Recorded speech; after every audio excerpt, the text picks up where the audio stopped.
Yo, what up? We're doing something different. Well, it's not different, but what I'm going to be listening to will be different. And normally, well, to be fair, I would consider myself a very political individual. I find opinion in everything. So whether or not I share my opinion is different. However, I also like to understand things. I want to understand as best as I can because the last thing I want to do is to to to see things in I wouldn't necessarily say the wrong way. I just want to know the most informed way, and that doesn't necessarily make it good or true or the best. It just in the simple terms, I just want to grow as a person, and I don't do that unless I put myself in uncomfortable situations. Unless I don't, if I don't put myself in those uncomfortable situations, not like detrimental situations. It's just the only way to continue to grow. Not necessarily the only way, but a strong way for me at least is to self-reflect and analyze circumstances that I am in. If I cannot find myself in a circumstance that is obtainable, like an experience, if I cannot obtain an experience, sounds weird. This shit sounds weird. I'm starting to think of it myself. The thing is like, it's a touchy subject that we're doing today. And my point is like, I'm going to be listening to something that's going to be talking about Israel, um, because I want to understand. Now, I don't know. I haven't been in the kind of situation that these folks have been in. I have been in situations that have not been good. Uh, uh, I am a veteran myself, and I have been deployed to Iraq. But that doesn't give me the spectrum that this would have. And like I said, like um, uh, and whether or not something is right is beside the point. We can't. I'm not trying to look at this as because it's a really touchy subject. I don't know a bunch. I just know some, and I want to hear more so that whether or not what I know is either true or whether I know is skewed or misinformed or um I just don't want to come to a conversation with a lack of information because kicking yourself in the mouth is one of the worst feelings ever. And I would rather go into a conversation assured of what I am saying than to go into a conversation, say what I have said without enough information, only to have to retract what I said before because I didn't know enough.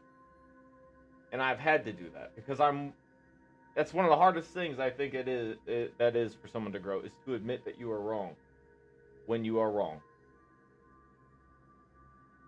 And I don't want to and there are times and I will say like I've been pretty and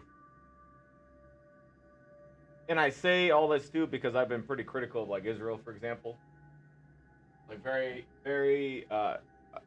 blatantly critical. I haven't like gone around spamming and stuff, but uh and regardless of whether or not I'm just gonna say that I have it. But that's coming from a lack of information. I don't know, and as far as I know, before we listen to what we're about to listen to, I, I know that both sides of this situation have suffered at the hands of each other and at the hands of others. And they have also done things themselves to other people. So it's so gray and muddy. There, it doesn't feel like they're right. It doesn't. There doesn't feel like a clear compass. And so I want to get some more information so that maybe the compass can be a little bit clearer. And maybe at the end of the day, it might not be regardless, and I might still find myself in the same situation. But I gotta know. I gotta understand. And if you don't like what you hear here, that's unfortunate. And I don't mean to be that way. I always like to be pretty optimistic and cheerful. And I don't want to put like a negative feeling towards you, because whether I'm feeling or whatever the circumstances, the last thing you want when it comes to entertainment is to come away with it feeling worse than you did going into it. That's what it's like for me. I don't like going into circumstances feeling one way and coming out worse. Not a fun thing, you know. So I apologize ahead of time if that becomes the case for you here, this episode, or however you want to term this day of my stream, because I spend a lot of my time streaming, and I wanted to listen to this, but it's a lot of stuff to listen to, and at the end of the day, if I'm going to figure things out, then I guess you can take the journey with me, figure things out. I feel like I'm talking pretty out of my ass right now, and I apologize for that. It's a touchy thing, and I'm really not interested in like roughing the waters, but I gotta know. I can't help myself, and you can't help. You're about to listen to episode 1 of Fear and Loathing in the New Jerusalem, an in-depth look at the early history of Zionism and the Israeli-Palestinian conflict. Really hope you enjoy it. Here we go. This will consume the stream. This is what you will hear. I'm content to die for my beliefs. So cut off my head and make me a martyr. The people will always remember it. No. They will forget. Hell does exist. God is a thought. God is an idea. It is a place. It is somewhere. Hell does exist. But its reference is to something that transcends all thinking.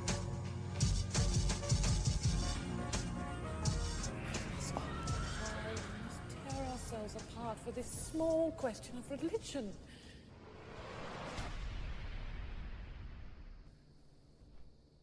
I want you to close your eyes. Take a breath, and imagine you're lying in your bed. It's maybe 3 a.m., your wife's sleeping next to you. You've had a long, exhausting day of work, and you've got another one ahead of you, but you're a little anxious and having trouble sleeping. See, she's pregnant, and you're excited about it, but you're also wondering how you're going to feed a third child. Work's been tough to come by lately because more and more employers aren't looking for people like you. In fact, your family's starting to get dirty looks in a neighborhood you've lived in for years. Your kids have begun to ask why people don't seem to like us as much anymore, and your wife has to avoid certain streets because of the way some of the young men will shout at her and the other women. Just breathe. Try to relax. It was worse than this last year, and things calmed down then, and they'll calm down now, right? You listen for your wife's breathing. It's deep and even. She's asleep. You've always been the worrier, but the truth is she's got a better sense of these things than you do, and she's sleeping like a baby, right? So just go to sleep. As you close your eyes and turn over, you hear some glass break in the distance outside. You feel your body tense up, but you take a deep breath. It could have been anything. Then you begin to hear the voices. Shouting. Your wife reaches for your arm and pulls herself closer to you. The shouting's unmistakable now, and there are more crashes moving down the street in the direction of your house. Tell yourself this can't be happening, not here, but even as the thoughts form, you're already out of bed and moving to the window. And that's when you see them. Outside, you see a group of people surrounding your neighbor and beating him with clubs. His children are in the street. He's in his pajamas. Their faces, they seem crazed. Your wife is out of bed and going to the kids' room. They're awake and asking what's going on. They've noticed that things have been different, but you've tried to protect them. You haven't told them what's been happening to people like you all over the country.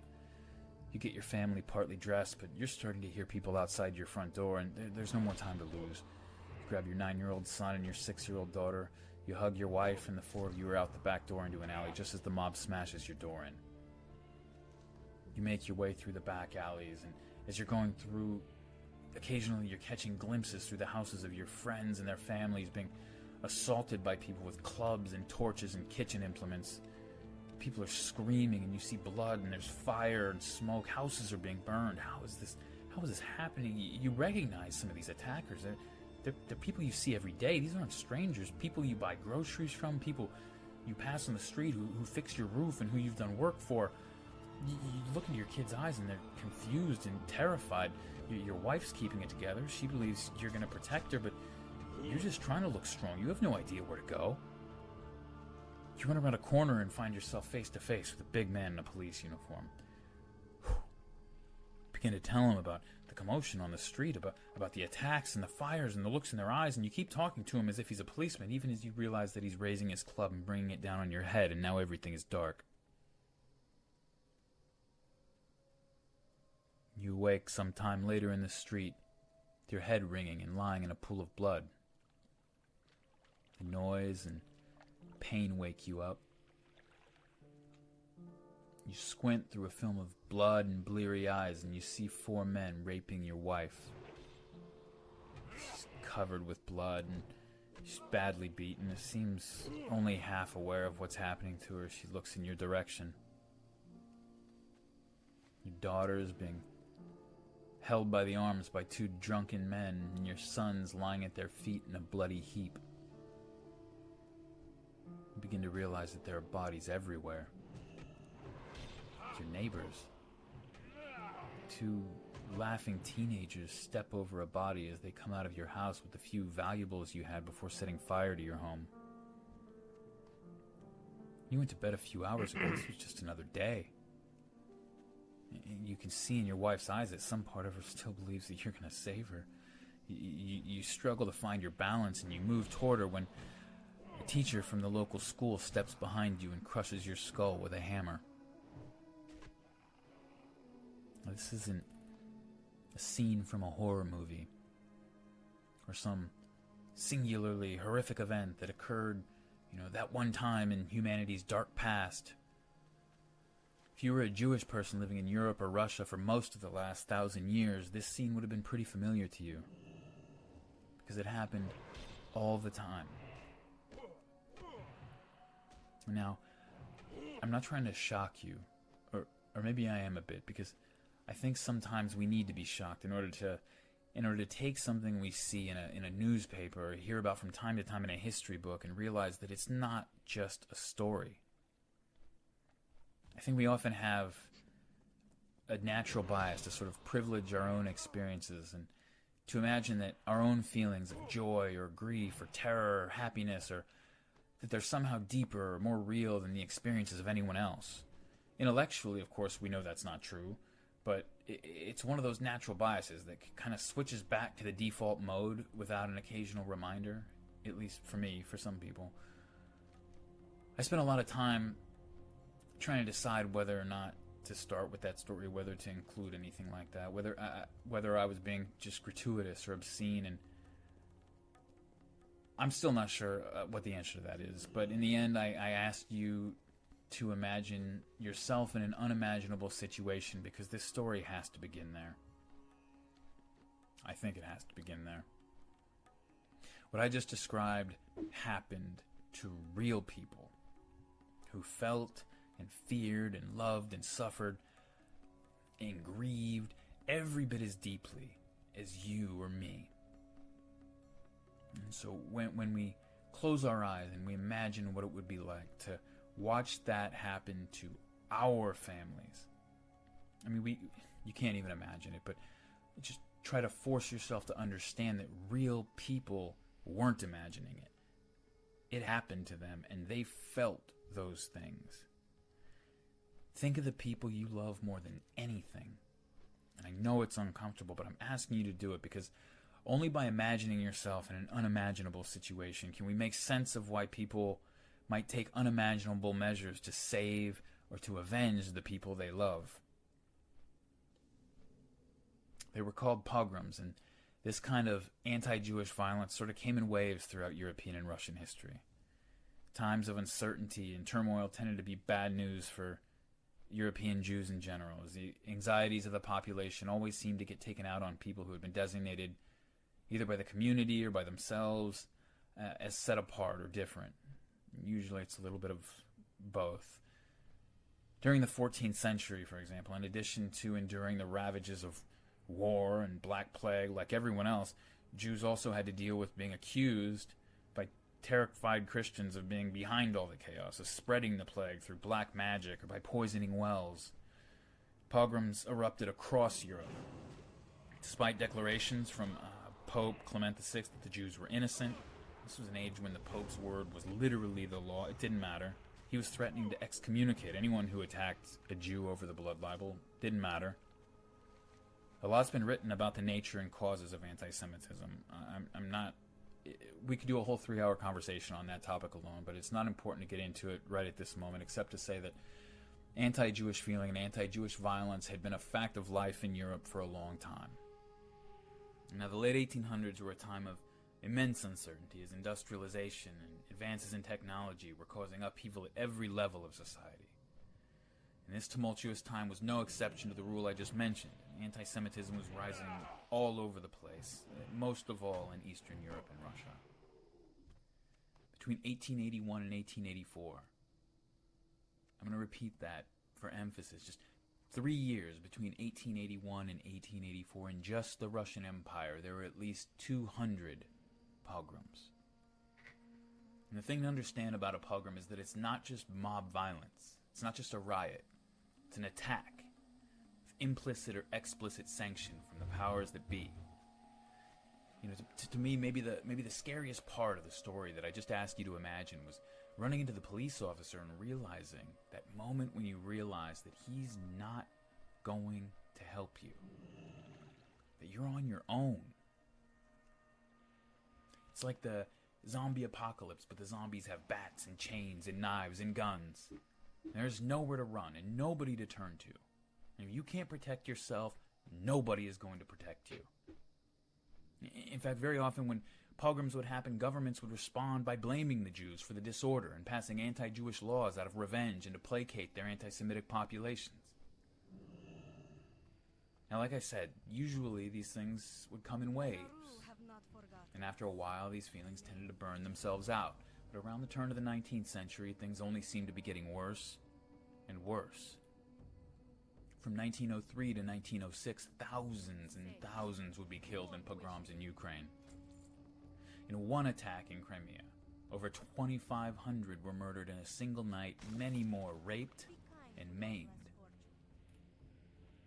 After the first Kishinev pogrom, in April 1903, the New York Times wrote, quote, "The anti-Jewish riots in Kishinev, Bessarabia are worse than the censor will permit us to publish.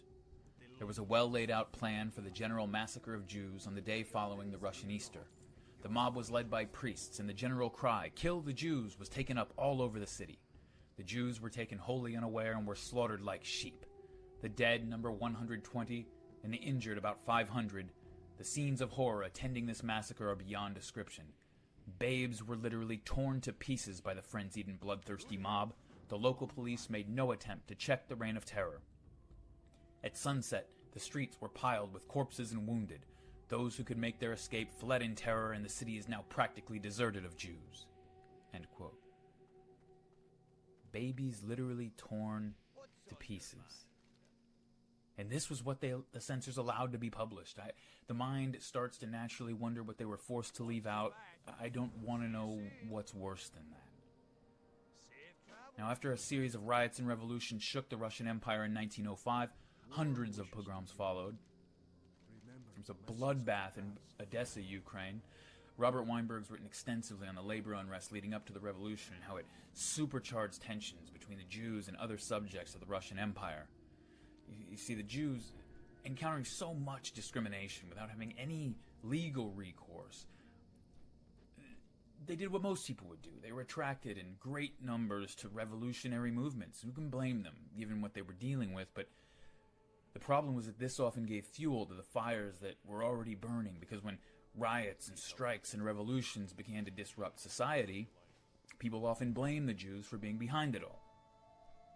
And so on October 19th, 1905, after a few days of street fights between left-wing Jewish students and workers' groups with Russian demonstrators, shots were fired at a crowd of Russians by a few Jewish revolutionaries. And then the city of Odessa went insane. In his essay on the 1905 Odessa pogrom, Weinberg writes, quote, "The lurid details of the pogrom can be found in several eyewitness and secondary accounts. Although the list of atrocities perpetrated against the Jews is too long to recount here, suffice it to say that pogromists brutally and indiscriminately beat, mutilated, and murdered defenseless Jewish men, women, and children. They hurled Jews out of windows, raped and cut open the stomachs of pregnant women, and slaughtered infants in front of their parents. In one particularly gruesome incident, pogromists hung a woman upside down by her legs and arranged the bodies of her 6 dead children on the floor below. The pogrom's unrestrained, violent, and destructive excesses were in large measure made possible by the failure of authorities to adopt any countermeasures. Low-ranking policemen and soldiers failed to interfere with the pogromists and, in many instances, participated in the looting and killing. For their part, soldiers, concluding from the actions of the police that the pogrom was sanctioned by higher authorities, stood idly by while pogromists looted stores and murdered unarmed Jews. Some policemen discharged their weapons into the air and told rioters that the shots had come from apartments inhabited by Jews, leaving the latter vulnerable to vicious beatings and murder. Eyewitnesses also reported seeing policemen directing pogromists to Jewish-owned stores or Jews' apartments while steering the rioters away from the property of non-Jews. As the correspondent for Collier's reported, quote, "Icons and crosses were placed in windows and hung outside doors to mark the residences of Russians, and in almost every case this was sufficient protection," end quote. Now, that's horrifying. But the point to be aware of here is that this kind of thing was not exceptional. Over just a few years in the Russian Empire, one modern study found pogroms in 64 towns and cities, and 626 small towns and villages. And I always have to fight the tendency to get just completely overwhelmed and numbed by the scale of it all. Because these pogroms, they're not happening to cities and towns and villages. They're happening to people. Those are real babies being torn to pieces, real mothers watching it happen, real fathers and brothers being killed in those dozens of towns and hundreds of villages. If you were a Jewish person living during these years, this was something that you lived with. And again, the unique plight of these people was that there was nowhere that they could go. There was nowhere to turn and nowhere to run. No one was going to help you. As Robert Weinberg just mentioned, the police and the military were often stepping aside at best, often actively participating. At the Odessa pogrom, some Jews formed up self-defense units to protect themselves, but the police were ordered to fire on them and protect the rioters.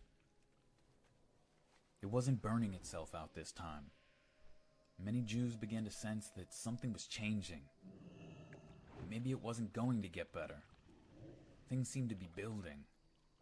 And maybe it was time to stop hoping that government authorities were ever going to step in and save them. Maybe it was time to take matters into their own hands.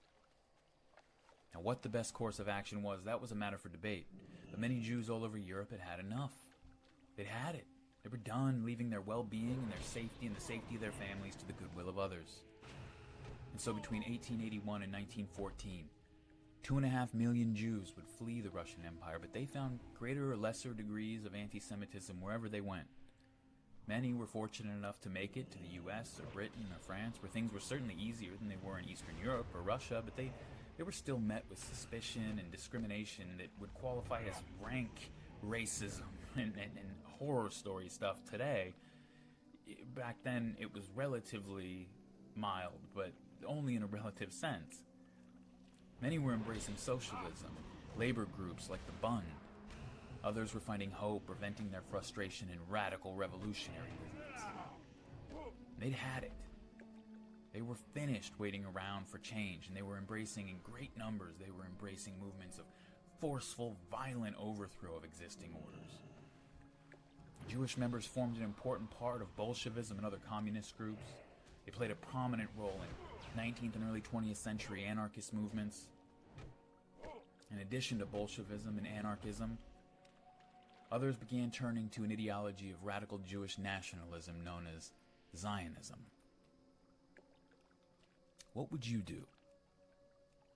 You're going to get tired of hearing me ask that question by the time I'm finished telling this story, but it's the question we need to ask ourselves over and over if we are ever going to have any hope of understanding how the immigration of a few thousand Jews to a lightly developed area of the eastern Mediterranean in the late 1800s has grown into the most bitter and intractable conflict in the world today. Any fight that goes on this long suffers from a lack of empathy, with the list of grievances so long on both sides that you're going to find plenty of reasons to hate whoever you want to hate if that's what you're looking for. A lot of people have reached a point in the conflict between the Israelis and the Palestinians where they've just thrown their hands up. The Egyptian writer Radwa Ashra, she sums it up pretty well. Quote, Palestine. For most of us, the word brings to mind a series of confused images and disjointed associations. Massacres, refugee camps, UN resolutions, settlements, terrorist attacks, war, occupation, checkered kafirs, and suicide bombers. A seemingly endless cycle of death and destruction. End quote. And a common thing you hear is that, they've been fighting for thousands of years, and there's nothing anyone can say or do to overcome this kind of ancient ethnic and religious hatred. Or another one is that both sides are equally at fault. And while this sounds like you're just being fair and balanced and reasonable, people will often use this to avoid having to come to any deeper understanding of the issue. Well, we're here. And for many people, the biggest impediment to understanding the history of the situation is that it just seems too complicated. Who has the time? When you come in fresh and wanting to learn, you find two sides in total opposition who both seem completely certain of their position and accuse the other side of the darkest, most evil and disingenuous intentions. Most of us, once we get home from work, have dinner, take care of our kids, and take a breath, we just don't have the time to read books by people on both sides of the issue, check out alternative websites, keep up with the latest news, especially since this isn't the only crisis in the world. It would be a full-time job to understand the history and develop well-considered opinions on Palestine and Ukraine and Tibet and whatever happens to pop into the news tomorrow. Especially when the people who do spend all their time devoted to the issues, they can't seem to agree on the most basic points. It's just too much, and so many of us just retreat. We figure that the experts must be dealing with these issues, and we go to work and try to take care of our families. If you're listening to this, then it means that you've taken a different step. You're already part of the tiny fraction of the population who at least cares enough to try to understand one of the most important issues in the world today. I'm going to do my best to respect that. This is important geopolitically as well as morally. But I'm not going to preach to you or try to convince you that one side is right or one side is wrong. There's plenty of that in every bookstore and all over the internet. I looked at the situation we have today between the Israelis and the Palestinians and the rest of the Muslim world now, and I wanted to find out what happened, how something like this could happen. At one point, I only knew the broad outlines of the story, like most people, but the more I learned, the more astonished I became at how far removed the real history is from the impression I had received from the tidbits and news reports and a few one-sided documentaries and so forth over the years. As you learn about the history of the conflict in Palestine, it's natural to have a reaction of horror with regard to the behavior of many people involved on both sides. And that's why I will continue to ask you over and over and over to stop and ask yourself what you would have done.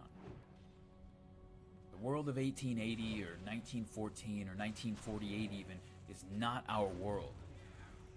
Things were different in ways that are difficult to even communicate to people today. As we go through, when you hit those moments of shock and moral outrage, take a breath and ask yourself exactly what you would have done. Not in theory, not after careful consideration, not your best self, but in real time, with your family in danger right now and nowhere to escape. A moment ago, I mentioned some of the other revolutionary movements of the late 19th and early 20th centuries. We think of the Bolshevists, of Lenin and Trotsky and Stalin executing the Tsar and his family, or communists fighting with sticks and knives in the streets against fascists in Germany, or the good old bomb-throwing anarchist in Italy. What do you think of when you hear the word Zionist? Probably depends on who you are and what your background is. We all hold stereotypes in our heads. It's natural. When I say Englishman, a certain image is going to pop into your head based on your own experiences. It might be a character from Downton Abbey holding a cup of tea and eating crumpets and wearing a monocle, or it might be a soccer hooligan if that's what you're into. But something's going to pop in when you say that. When I say that word. Same thing when I say Palestinian, or Jew, or Zionist. Palestinian might cause you to think of a mother crying while she holds her young son who was just killed by an Israeli drone. It might make you think of a suicide bomber stepping onto a school bus full of innocent children. When I say Zionist, I find that a lot of Americans, at least, get this image almost of an elderly Orthodox Jew nodding his head, praying at the Wailing Wall. If that's anything like the image you get, then the first thing you need to do is get that image right out of your head. When I say Zionist in this story, you need to think of mostly young, fierce, fiery radicals drawn from the same pool of revolutionaries that will soon be putting people against the wall in communist Russia in just a few years. In fact, Zionism was competing for recruits with Bolshevism, these other radical movements. It's a competition which Winston Churchill and, maybe typical Churchillian hyperbole would later call, quote, little less than a struggle for the soul of the Jewish people. Leon Trotsky, who would found and command the Soviet Red Army in the Russian Revolution, he was at the Sixth Zionist Congress and many other early meetings. He eventually came to believe that Zionism was incompatible with the kind of revolution he had in mind. But he didn't just walk away, he actively worked to undermine the Zionist movement and attack its leaders. See, Zionists were very aware that they were in competition with these other radical movements for the loyalty of young Jews. So forget the old doddering guy kind of moving back and forth. Forget about it. You can think of them as idealistic revolutionaries who dreamed the liberation of their people, because there's certainly truth in that image. But if you were a Palestinian living in the first half of the 20th century and I said the word Zionist, it would conjure an image of a person who had just thrown a grenade into a crowded theater, or set fire to a mosque full of people, or sprayed machine gun fire into a midday market. Now, idealist or terrorist, these early Zionists were not just humble families looking for a place to rest their heads, but radical students and thinkers and pioneers and fighters cut from the same cloth as the people who were leading the charge to overthrow the Russian Empire and build the Soviet Union, people who were willing to do anything to create a new world on their own terms. So then this is the environment in the late 1800s. An environment of constant anti-Semitism and frequent violence, with a bunch of people who were just tired of feeling threatened and under siege. This was the feeling when in 1882, after a series of pogroms in the Russian Empire, a small group who called themselves the Biluim, Ims, plural, the group called itself Bilu, which is an acronym for a Hebrew passage, which is where most of the Zionist groups that we're going to encounter in this story will get their names. The Biluim, they issued a manifesto and put out a call to the scattered Jews of Europe. It starts out recounting some of the biblical mythology of the Hebrew people in the land of Israel, and it talks about the persecution through which the Jewish people had suffered for so many years, and then it addresses itself to the Jewish people. Quote, "This spark is again kindling and will shine for us, a true pillar of fire going before us on the road to Zion." Zion, by the way, is a hill in the city of Jerusalem. "While behind us is a pillar of cloud, the pillar of oppression threatening to destroy us. Sleepest thou, O our nation? What hast thou been doing until 1882? Sleeping and dreaming the false dream of assimilation. Now thank God thou art awakened from thy slothful slumber. The pogroms have awakened thee from thy charmed sleep. Thine eyes are open to recognize the cloudy, delusive hopes. Canst thou listen silently to the taunts and mockeries of thine enemies?" And then it demands to know from them, quote, "Where is thy ancient pride, thine olden spirit? Remember that thou wast a nation possessing a wise law, a religion, a constitution, a celestial temple whose wall is still a silent witness to the glories of the past. that thy sons dwelt in palaces and towers, and thy cities flourished in the splendor of civilization, while these enemies of thine dwelt like beasts in the muddy marshes of their dark woods. While thy children were clad in purple and fine linen, they wore the rough skins of the wolf and the bear. Art thou not ashamed?" End quote.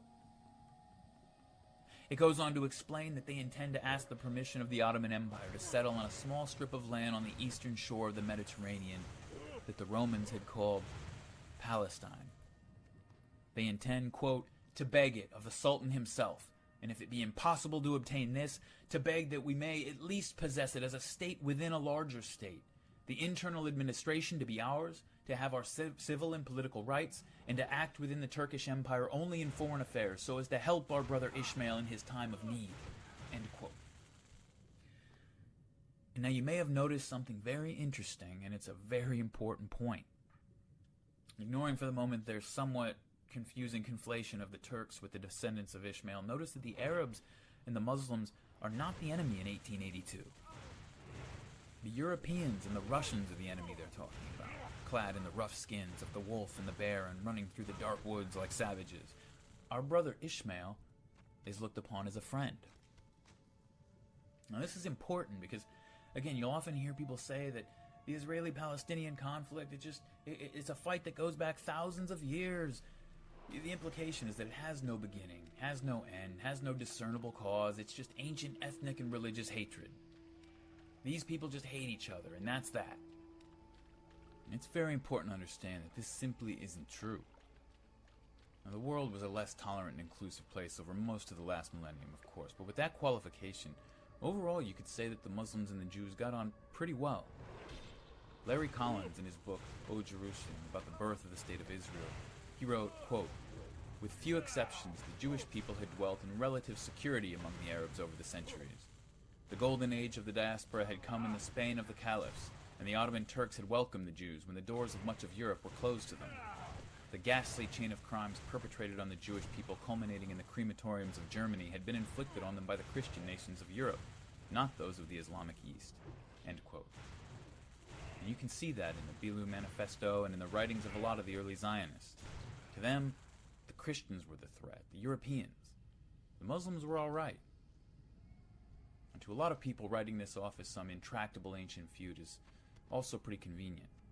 See, it saves us from having to learn too much about it. When you see violence on the news, you can just throw your hands in the air and say, "Ah, they're at it again," as if it just can't be explained. It just kind of comes and goes like a hurricane or an earthquake.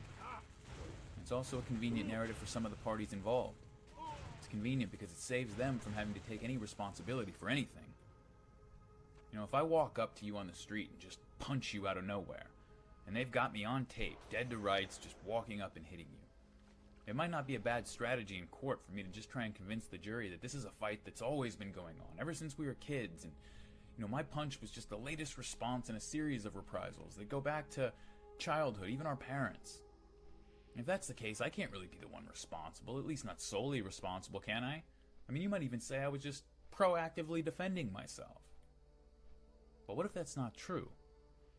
To properly frame what happened today, we've got to understand what happened yesterday, and the day before that, and all the days before, until we reach the beginning of a story.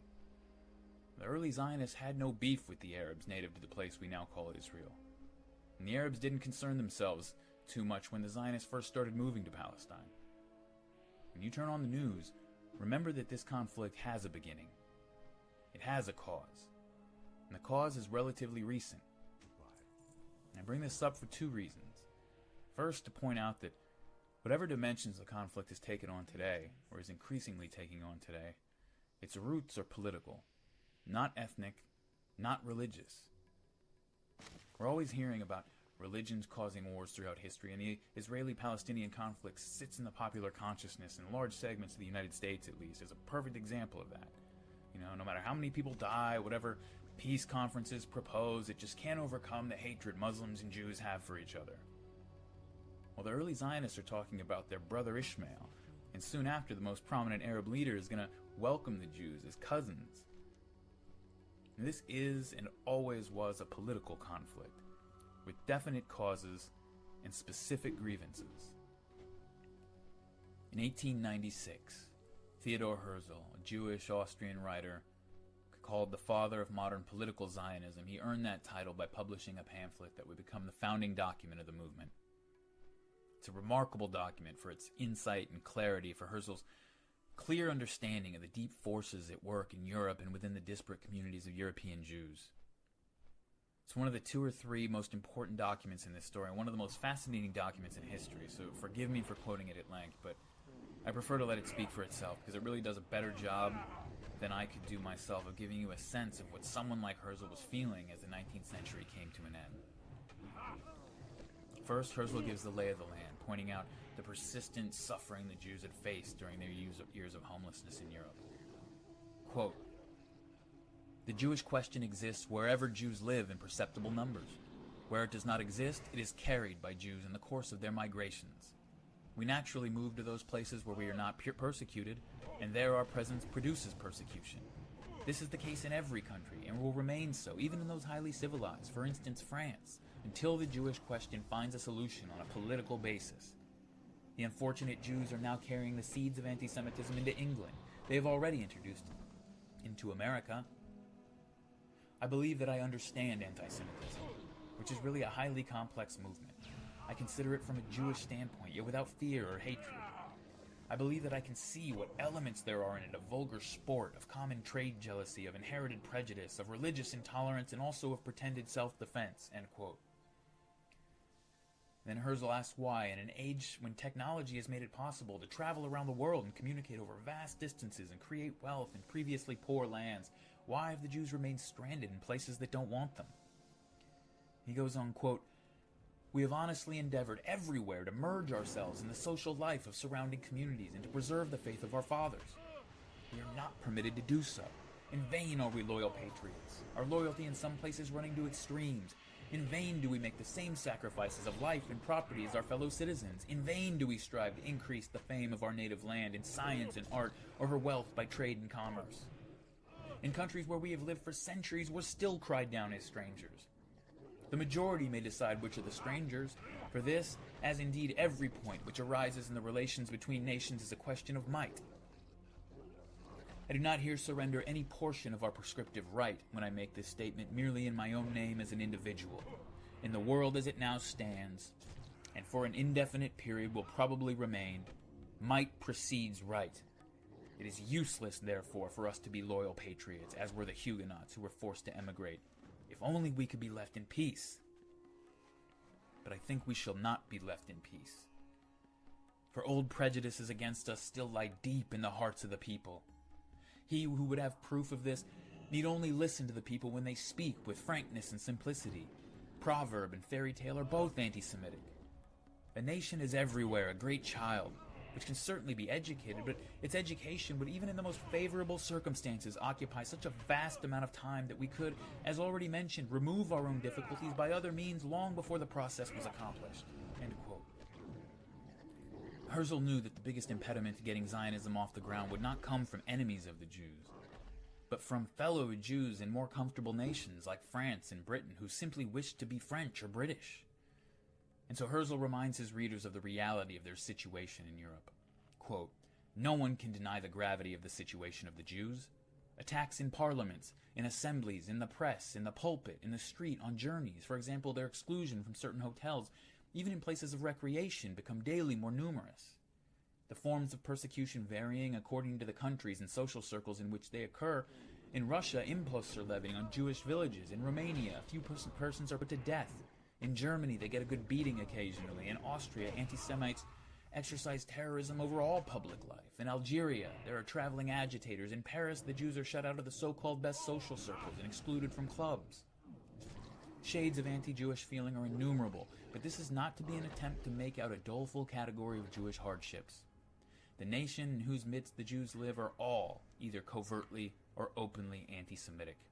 End quote. He then says that the causes of modern anti-Semitism are different than they have ever been in the past. In the past, he says, their persecution wore religious garb.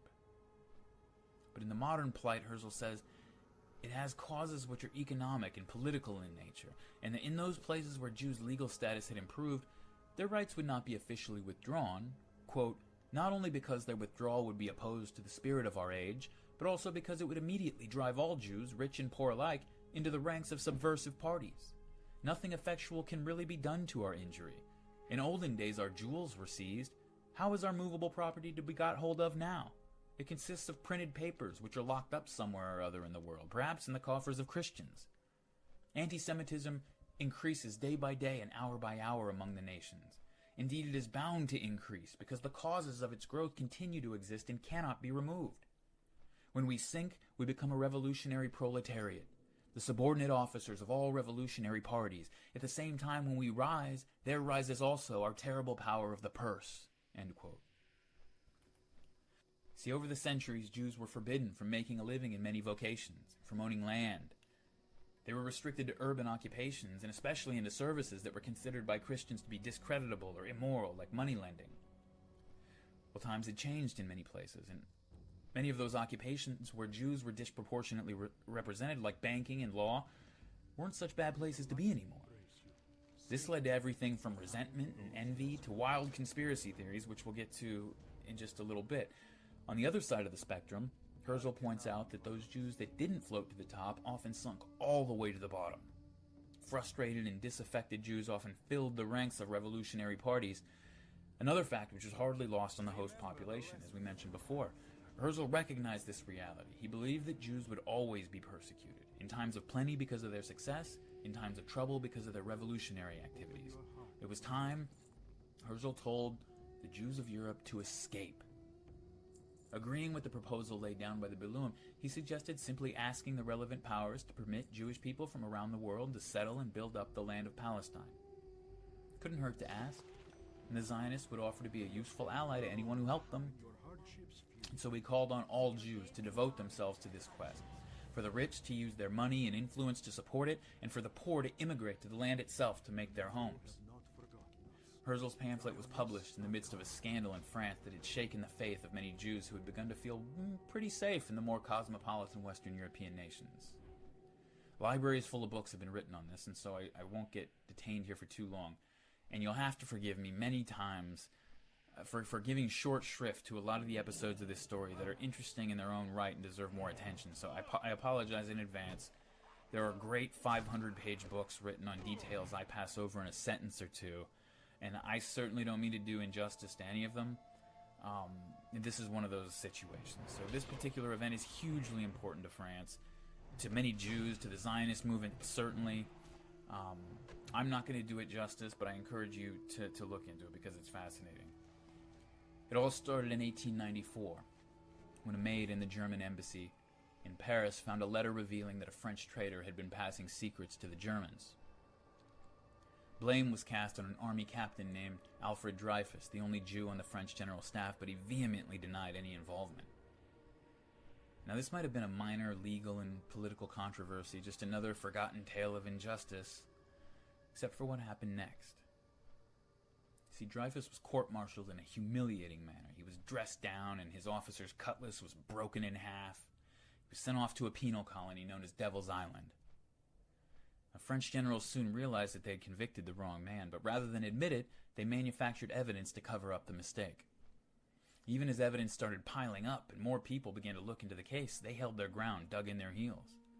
When a lieutenant colonel, who had become interested in the case, presented ironclad evidence that Dreyfus was innocent, he was told, "What does it matter to you if this Jew remains on Devil's Island?" Soon it was no longer just an army matter. It spilled out into the public forum.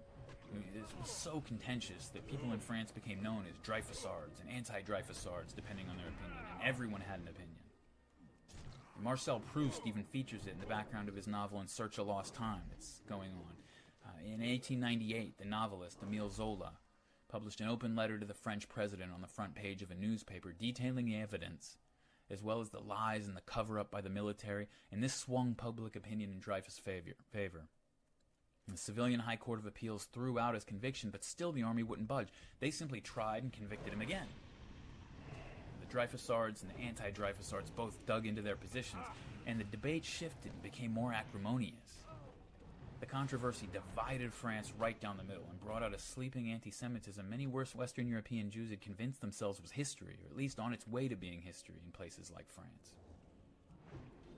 That kind of thing was supposed to be reserved for the backwaters of Ukraine and Russia with their pious, ignorant peasants, and where Jews were involved with revolutionary activities. The scandal lasted over a decade as Dreyfus was shoved in and out of French courts and prisons, and anti-Semitic demonstrations and attacks erupted all over France and Algeria. Now, Theodore Herzl was a press correspondent in Paris during the Dreyfus affair, and he saw demonstrations by anti-Dreyfusards chanting, "Death to the Jews! Death to the Jews!" Death to the Jews in the secular, tolerant, enlightened French Republic, the hope of the Jews, many people thought back then. And there's some debate over Herzl's position on whether Dreyfus was guilty, but what's certain is that the demonstrations and riots and rhetoric that it brought out, it proved to him that the Jews would never be safe in Europe. Now, Herzl was an assimilated, upper-class, cosmopolitan Jew who didn't speak Hebrew or Yiddish and who'd had very little contact with the general run of Jewish cultural life in Europe. This background, at first, it predisposed him toward assimilation. He thought that was the best way to help the problem of anti-Semitism. He wanted to appeal to the reason of the host nations as solutions to the problem. The Dreyfus affair changed all that. If they couldn't be safe in France, they wouldn't be safe anywhere. Herzl would later say, quote, "In Paris, as I have said, I achieved a freer attitude toward anti-Semitism. Above all, I recognize the emptiness and futility of trying to combat anti-Semitism," end quote. He came to believe that the Europeans would never and could never be cured of their hatred of the Jews. It was time to get out. Now, Dreyfus had been arrested in 1894. Herzl wrote his manifesto in 1896, calling on the Jews scattered around Europe to recognize themselves as one people, one national entity, and to join him in reclaiming their ancient home in Palestine. In his document, he doesn't mention the local population really at all.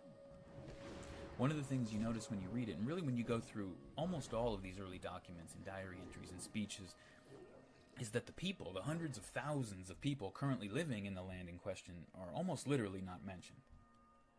Herzl had never actually been to Palestine when he wrote his pamphlet, and he refers to it as, quote, a neutral territory. He vaguely recognizes the fact that there are natives, his word. His manifesto is 24,000 or so words long, and the word Arab doesn't appear once. And he recognizes that they may resist Zionist colonization. That's another word he uses. But that's as far as it goes. His solution to the problem is to cut a deal with the Turkish government to enforce and protect Zionist settlement from any restless natives who don't like it. Now, partially this reflects just an Orientalist, colonialist view of the world, where people who live on a piece of land aren't citizens, they're not a culture or a society, they're just natives.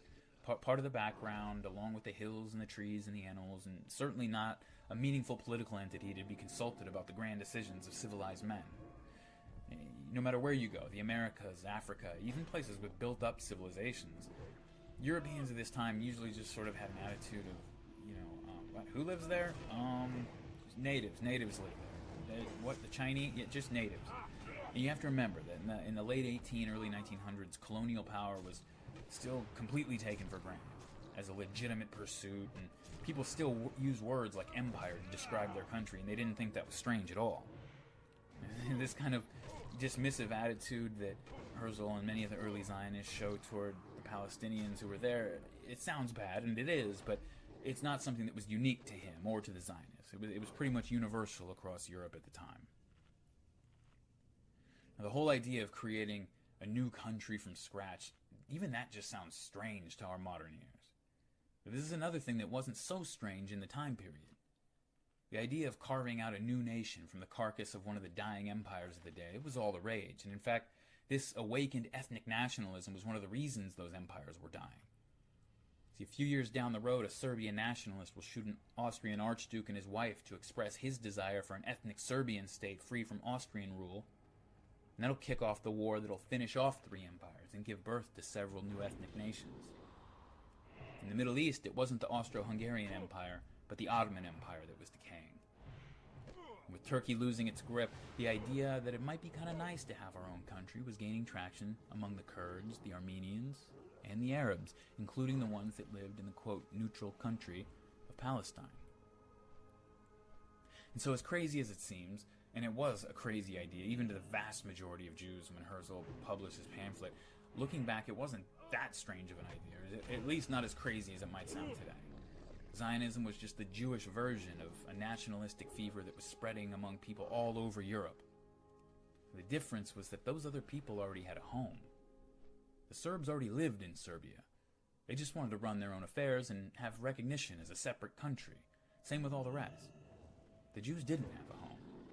They hadn't had one since the Romans destroyed Jerusalem and sent them packing 2,000 years ago. And you would think that not having a home would present a pretty big obstacle to any group of nationalists, but the Zionists were bringing wealth and energy and intelligence to the table that really set them apart. This was an age when people were thinking big.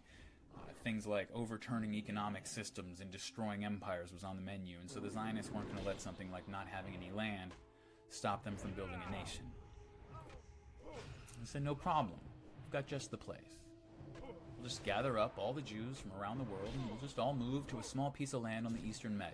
It's out of the way, no one's really using it, you won't even know we're there. The problem is that there were people living there, and they'd been living there for centuries. Now, the refrain from the Zionists then and now was, oh, come on, the Arabs have plenty of land, just go across the river to Jordan. I mean, all we want is a little peace. And they were saying to Palestinians, you're Arab, go live where Arabs live, go live in Egypt or Jordan or Arabia or somewhere, just give us this one little piece of land, what's the big deal, why are you being so unreasonable? Now, to the typical European back then, the Zionists were all Europeans, by the way, an Arab was just an Arab. You know, think about it. The Ottoman Empire controlled the entire Middle East at this time. And so imagine you're looking at a world map, and all these countries in the Middle East that are different colors on your map, erase all the lines and cover it all with one color, with Ottoman Empire just written over the whole thing. Now, if you're a European, there's a good chance that you're not going to have any real granular understanding of all the differences within that big block. You might just have kind of a general idea that the Arabs live in this big area south of Turkey and west of Iran, but you're not going to get too detailed with it. If all of Europe had been under one big empire for centuries and centuries, and in an age before the internet or anything like that, you looked at a map, and it was just all one state.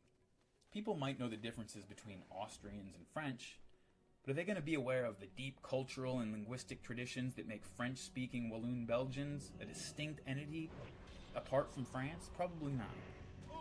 They're both of Frankish descent, they both speak French. What's the difference, right? Well, the Belgians and the French would tell you there's a big difference. In a similar way, to the Zionists, the nuance was either lost or ignored in the lands of the Levant. An Arab was just an Arab. But of course the locals didn't see it that way. They would be saying, hey, besides the fact that this is my home and my great-great-grandfather built this house and planted these olive trees, I'm not just an Arab, I'm a Palestinian. A Palestinian is not an Egyptian. That's like telling a Frenchman, give up your home and go live in England. You're all Euro something or other. What's the difference? The inability to see individual people as people plagues this issue today, on both sides, by the way. Now, throughout this story, the Western powers will treat the Arabs and the Jews differently, and mostly, honestly, it was just because of basic familiarity. The Zionists they're going to be talking to are urban Europeans, wearing suits and speaking English or French with maybe no accent, with names like Jacob or David, something that the people will recognize from the Bible. The Arabs send delegations of men whose names contain letters that they can't pronounce. The original subtitle of Herzl's pamphlet was addressed to the Rothschilds, referring to the Jewish banking family whose wealth and power were, well, almost mythical. Just go Google the name along with conspiracy or Illuminati or something, and you'll find yourself very quickly in the dark closets of the internet. In fact, don't do that. At the height of the Rothschilds' power in the 19th century, the family played a pivotal role in world events. Rothschilds financed the British against Napoleon. They helped finance Brazilian independence, and they were instrumental in financing railways and other infrastructure in the world, including the Suez Canal, which is another important part of this story we'll get to in a bit. The Rothschild family was large, though, and it had varied interests and ideas. Some strongly favored Jewish identity, while others had no time for that nonsense, and they just favored assimilation. A few were avid Zionists, and even supported religious settlers in Jerusalem for decades. And to these ones, the early Zionists were reaching out and finding support. And word starts to spread, and The first Zionist Congress is called a year after Herzl releases his pamphlet in 1897. The minutes of the Congress tell us a few things that will lay some important groundwork and run as common themes from here on out. See, the official position of the Congress was that the Zionists would only seek to establish, quote, a publicly and legally assured home in Palestine, end quote. The Congress publicly disavowed any idea of desiring an ethnic Jewish state. The distinction between a Jewish home and a Jewish state was absolutely crucial, and they knew it. A struggle over the distinction would determine the character of the Zionist project in the course of history in the Middle East. Herzl was what became known as a political Zionist, in opposition to the official declaration of the Zionist organization that it would only seek a home in Palestine among the Palestinians rather than an ethnic Jewish state. His pamphlet that had led to the Zionist Congress being called in the first place was called Der Judenstaat, the Jewish state. Actually, the literal translation is the Jew state, but that just sounds weird. His pamphlet makes clear that he believed it was imperative to focus their efforts on getting the powers with influence in the region to grant them legal authority over Palestine. Thus obtained, they would then be able to induce Jews from all over the world to immigrate to Palestine, assured that the Ottoman or the British Empire or whoever guaranteed their sovereignty and security. And this is political Zionism. The state is the thing. Borders, a government, a military, recognition in the international community. Then we can worry about other things. Now, in opposition to this perspective were the practical Zionists. Practical Zionists believed that a declaration of a Jewish state, even if it was agreed to by all the powers in the world, was a meaningless gesture on its own and would only provoke the local population to oppose Jewish immigration from the start.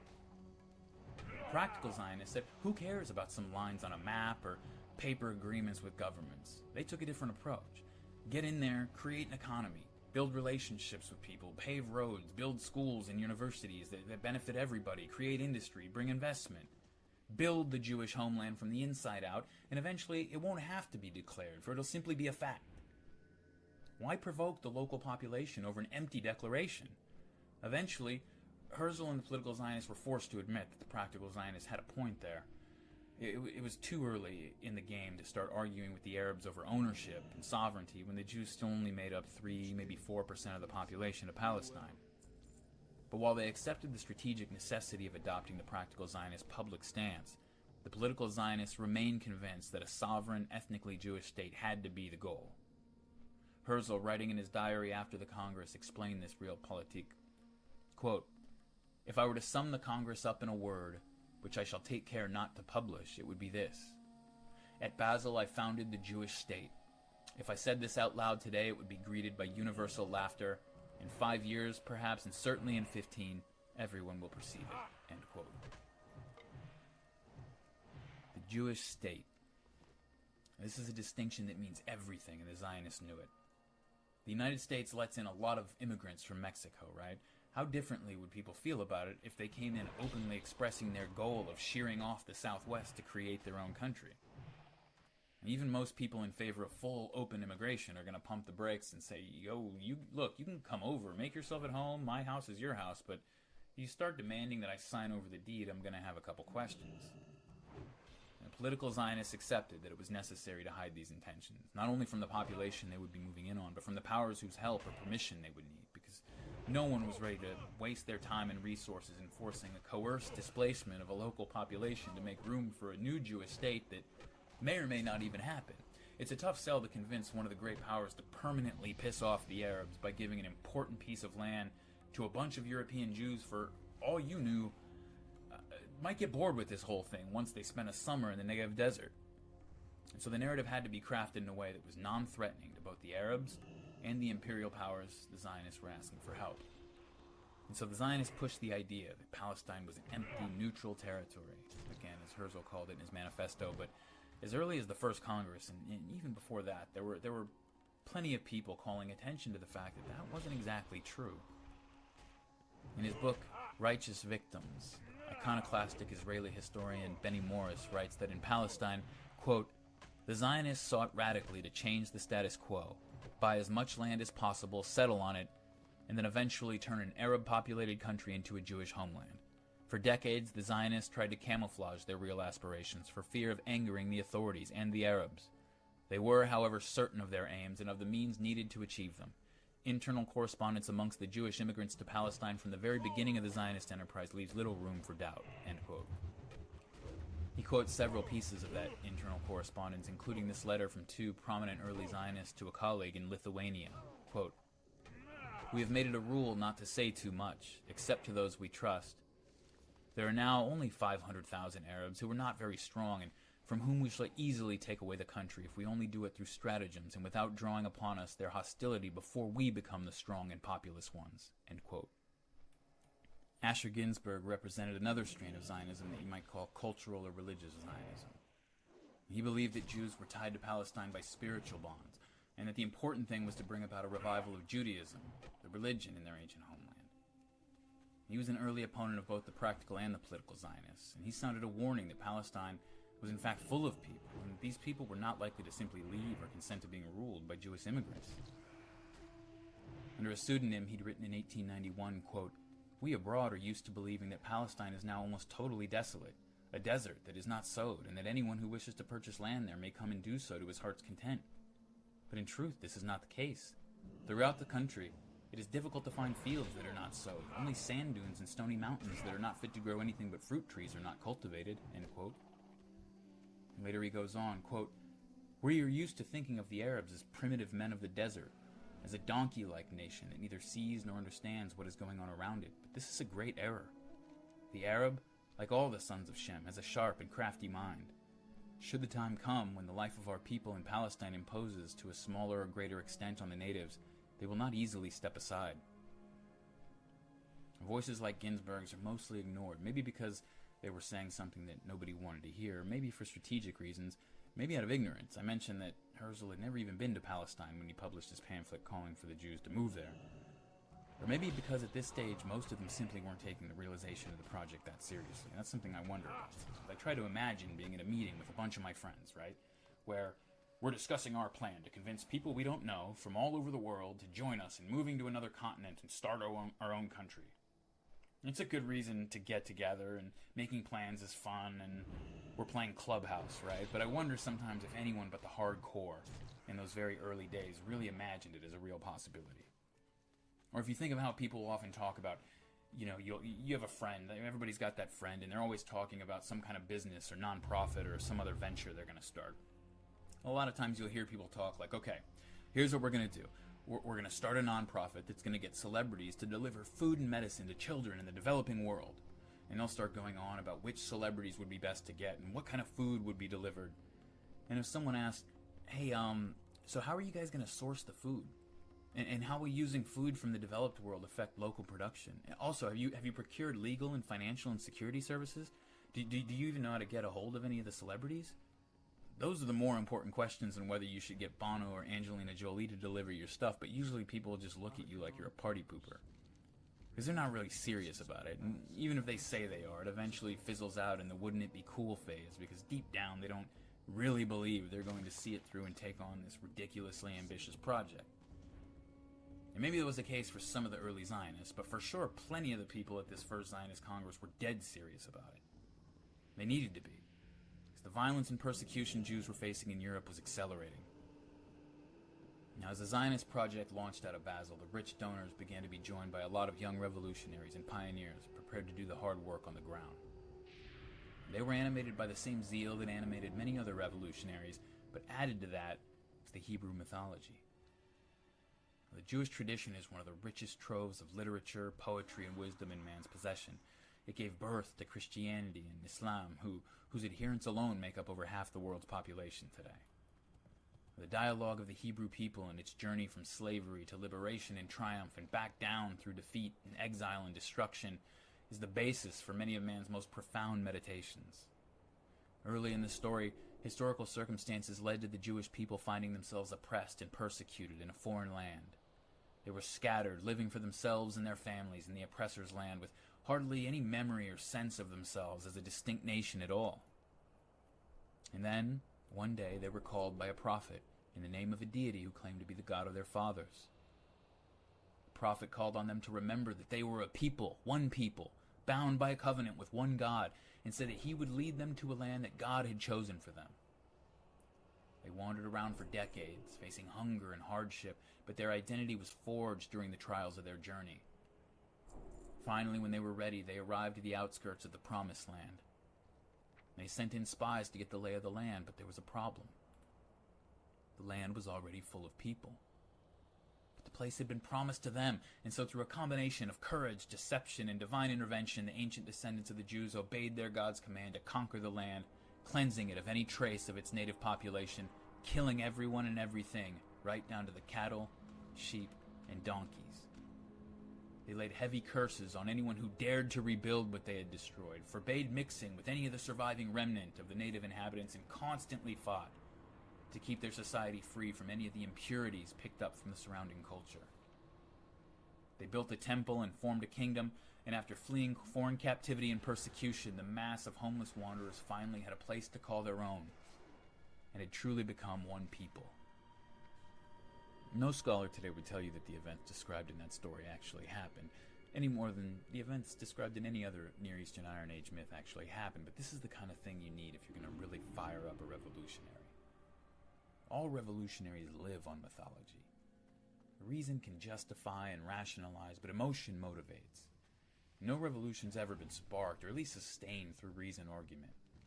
Mythology's like oxygen to a revolutionary, and that's whether you're talking about Marx's dialectic of history, or God's chosen people, or the return to the promised land. These ideas have power to drive people like no other force. Even rage and desperation burn themselves out pretty quickly and can be bought off. They can start riots, but they can't sustain people through years of hardship, against the odds, and against greater force. Only a story can do that. Only a story that relates each outer context to an inner center and gives everyone a role to play, that gives meaning to their victories and their sufferings can do that. The Zionists would have to draw on the same spirit that drove their ancient forebears. Because like them, they were seeking to carve out a new nation in a land already occupied by other people. They would have to be guided by the same God who had told their conquering ancestors, quote, "I gave you a land on which you did not toil, and cities you did not build, and you live in them and eat from vineyards and olive groves that you did not plant." End quote. Mythology also played a major role in how the Europeans approached this situation. You can imagine the Zionists making their case to European Christians who had grown up hearing stories about how God had given this land to the Jews from its native inhabitants. The sacred text of the Jews is the Old Testament of the Christian Bible, so since childhood, these Europeans had been memorizing stories about how the ancient ancestors of the Jewish people were commanded by God, the same God, by the way, that the Christians worshipped, to enter that land and clear it of its native population and take possession of it, and how that land was supposed to belong to the Jews until the end of the world because of a covenant made with Abraham. All their lives they've been hearing that story, and Christian prophecies spoke of the importance of the Jews one day returning to that land and rebuilding the nation of Israel. Some British officials who had become involved in the Zionist effort, they were very specific that their reasons for supporting the cause had a lot to do with all this. And to this day, tens of millions of Americans, which is where this is mostly situated today, believe that they're required to support Israel in all circumstances, no matter what. Celebrity televangelist Pat Robertson said it this way, quote, "Ladies and gentlemen, evangelical Christians support Israel because we believe that the words of Moses and the ancient prophets of Israel were inspired by God. We believe that the emergence of a Jewish state in the land promised by God to Abraham, Isaac, and Jacob was ordained by God. Of course we, like all right-thinking people, support Israel because Israel is an island of democracy, an island of individual freedom, an island of the rule of law, and an island of modernity in the midst of a sea of dictatorial regimes, the suppression of individual liberty, and a fanatical religion intent on returning to the feudalism of 8th century Arabia. These facts about modern-day Israel are all true, but mere political rhetoric does not account for the profound devotion to Israel that exists in the hearts of tens of millions of evangelical Christians. You must realize that the God who spoke to Moses on Mount Sinai is our God. Abraham, Isaac, and Jacob are our spiritual patriarchs. Jeremiah, Ezekiel, and Daniel are our prophets. King David, a man after God's own heart, is our hero. The holy city of Jerusalem is our spiritual capital, and the continuation of Jewish sovereignty over the Holy Land is a further bulwark to us that the God of the Bible exists and that his word is true." End quote. Mere political rhetoric does not account for it. Now, the early decisions of Europeans in support of Zionism often sprang from the perspective that Robertson just described. I mean, that's where someone's coming from. There's really no argument to be made about the rights of the Arabs or about our foreign policy interests or any of that nonsense. The land of Palestine belongs to the Jews because God says it does. And no matter what happens, we're required to support Israel and the Jews unconditionally. And to these folks, it's a religious duty in a very, very real sense to help bring about and then support the Jewish state. If you're a Palestinian Arab trying to make a case to people who believe that, well, good luck with it. And so the mythological angle is a big part of what makes this situation so unique. Because I have to imagine, if it was just a random group of strangers that came around claiming to have lived in a spot thousands of years ago and they were looking for people to help them get it back, they wouldn't get very far. We're aware every day today that North America very recently belonged to the Native Americans, and nobody's in any hurry to justify that claim or to help them get it back and reconquer the United States, even though that claim is certain and much more recent. The religious angle makes this different. Israeli historian Anita Shapira, she suggests that Christian Zionists, as they would later come to be called, that they were actually the ones who passed the idea on to certain Jewish circles in the 1840s. Their familiarity with old stories and ancient prophecies, it captured the imagination of many British Christians almost as much as it did the Zionists themselves. In fact, a lot of the Zionists, they were secular socialists and didn't really have a whole lot of time for the religious angle, and their British patrons were often more motivated by the religious angle than they were. Now, something to point out is that just as there were disagreements within the Zionist community about what form and strategies the movement should take, Zionism itself was far from universal among the Jewish people in general in any part of Europe. You have to remember, Jews had lived in Europe for hundreds of years, centuries. A great number of Jews were happy in the countries that they lived in, especially in Britain. Britain had granted the Jews full civil and political rights back in 1858 and had followed through on it. The popular two-time Prime Minister, Benjamin Disraeli, he was raised Anglican, but he was of Jewish descent, and he was born to the middle class, raised to the head of government. Many other Jews were appointed to important roles in government and were doing well in the business world. A lot of British Jews thought that things were moving in the right direction, and a lot of them couldn't stand the Zionists. They saw them as a threat. One of the most prominent early Zionists, Chaim Weizmann, he shows why. He was going around saying things like, quote, "There are no English, French, German, or American Jews, but only Jews living in England, France, Germany, or America," end quote. Well, a whole lot of the people he was claiming to speak for were saying, wait a second here, we're not just Jews living in Britain, we're British Jews, and we're proud of it. Get out of here with that stuff. You know, the accusation of the suspicious European anti-Semite was always that the Jew was not really loyal to the country he lived in, but he set himself apart and had an agenda, loyalty different from the society in which he lived. And many Jews in places like Britain thought that the Zionists were throwing gas on a fire that was well on its way to going out. And one of the leading British Jews who opposed the Zionists was a man named Lucian Wolff. He was an assimilated Jew who considered himself fully British and who considered the Zionist claim that the Jews did not belong in Britain to be just another kind of anti-Semitism. Just as if an Englishman had said that the Jews aren't really British and don't belong in Britain. The Zionists just scoffed at this as a kind of Stockholm syndrome almost, saying that, you know, any Jews hoping for that false dream of assimilation were just in denial of the situation. See, they were trying to pull together a scattered people into a common identity. Now think about that. Think about what it means, about the scope of the challenges involved. Seeking out unknown people on several continents with no sense of identity or connection to each other than a vague sense that they practice the same religion, really with very little in common at all, and getting them to think of themselves once again as members not only of a religion but of a nation, as a people. And there's no internet, there's no Zionist Facebook groups or flash mobs or meetups. This is tough, and so the reaction to fellow Jews who opposed them, tried to undermine what they were doing, was often swift and vicious. There were threats and insults, threats to slander anyone who spoke against Zionism and to destroy their position in the community. You know, in their mind, they were trying to do an important thing, a great thing. not only trying to save their people from the suffering that they were dealing with in Europe, but also trying to rekindle something beautiful that had existed for thousands of years. And the great goal of the Zionists, all the Zionists, whatever their leaning, was to draw the Jews distributed around the world back into a common identity, a sense of Jewishness, wherever they currently made their home. But the reason that this needed to be accomplished, the reason it had to be manufactured, was that this kind of unanimity and identity, it didn't exist at the time. This was a process that was going on. This process of awakening national consciousness is something that was taking place all over Europe and had been for the last century or so in various places, and this is one aspect of it. I mentioned the Rothschild family, for example, as being important early supporters of Zionism. Well, the Rothschilds were a large family, and you had some members who were devoted Zionists, others who were committed Jews but not Zionists, and others who were fully assimilated and didn't have time for any of that. Well, that was the Jewish community in Europe in a nutshell.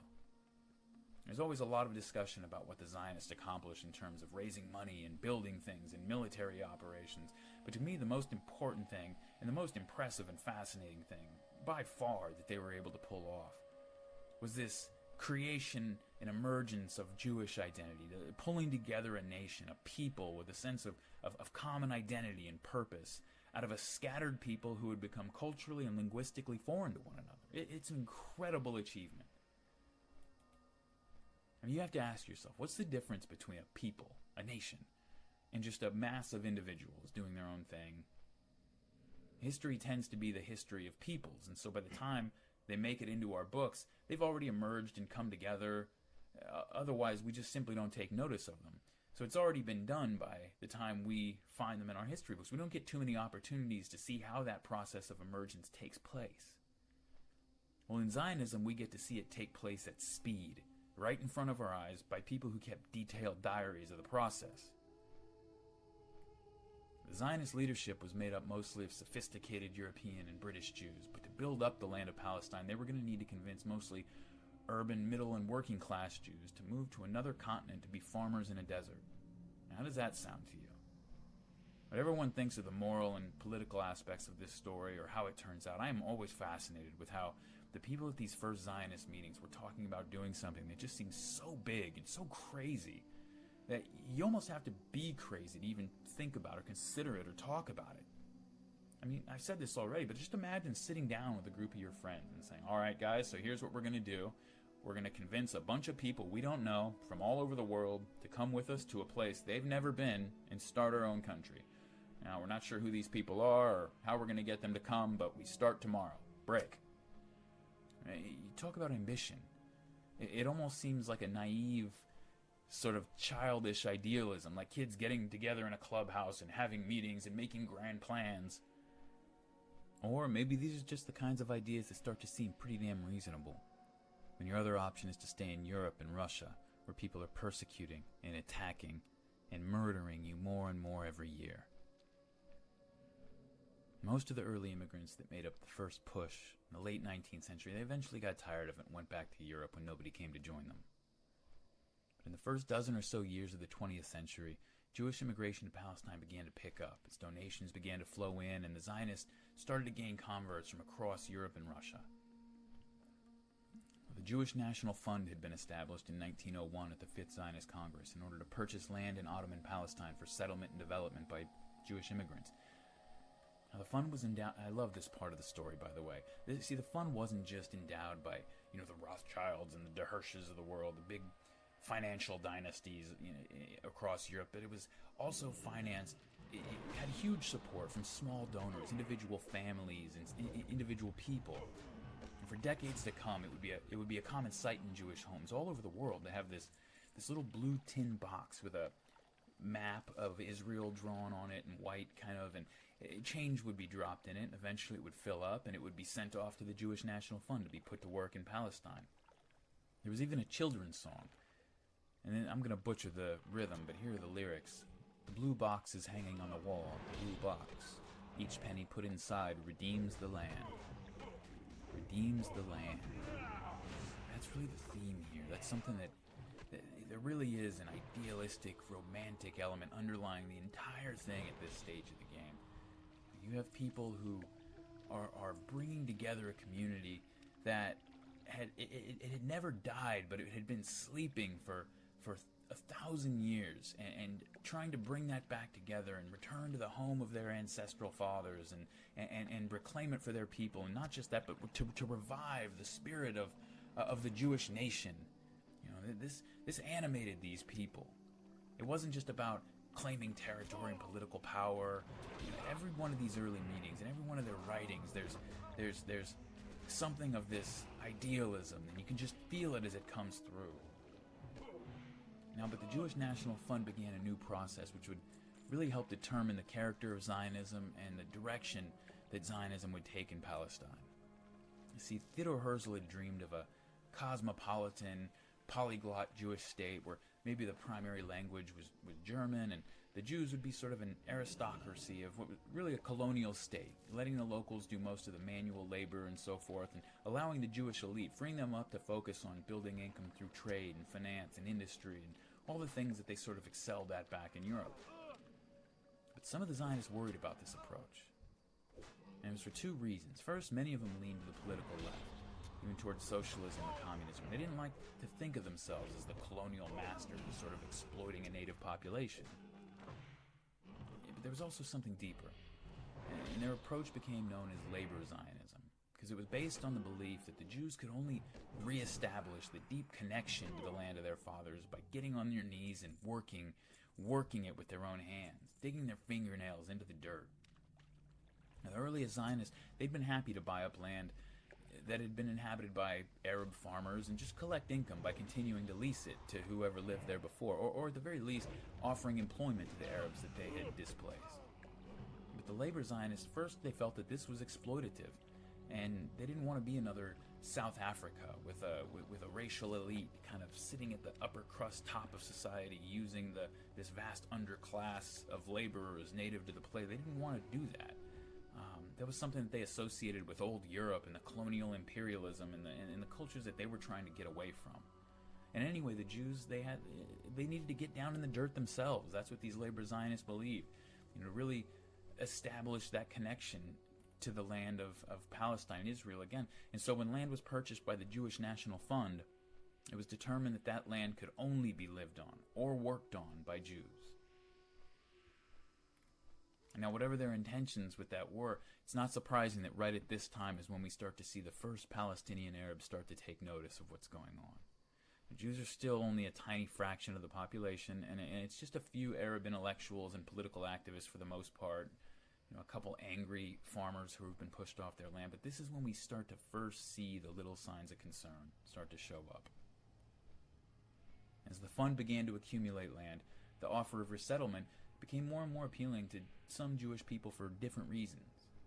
Some were just revolutionary Zionists or religious true believers who were just caught up with the idea of returning to the Holy Land and so forth. But for the project to really take root and last, it becomes a sustainable community. You know, the Zionists were going to have to convince regular Jews who lived in Europe and just thought that a new start in Palestine sounded better than whatever they had going on there. As the fund built up, it was able to offer people an opportunity that they didn't have in a lot of places. I mean, look, all through the Russian Empire, Jews were forbidden from living outside the towns and villages that they already lived in.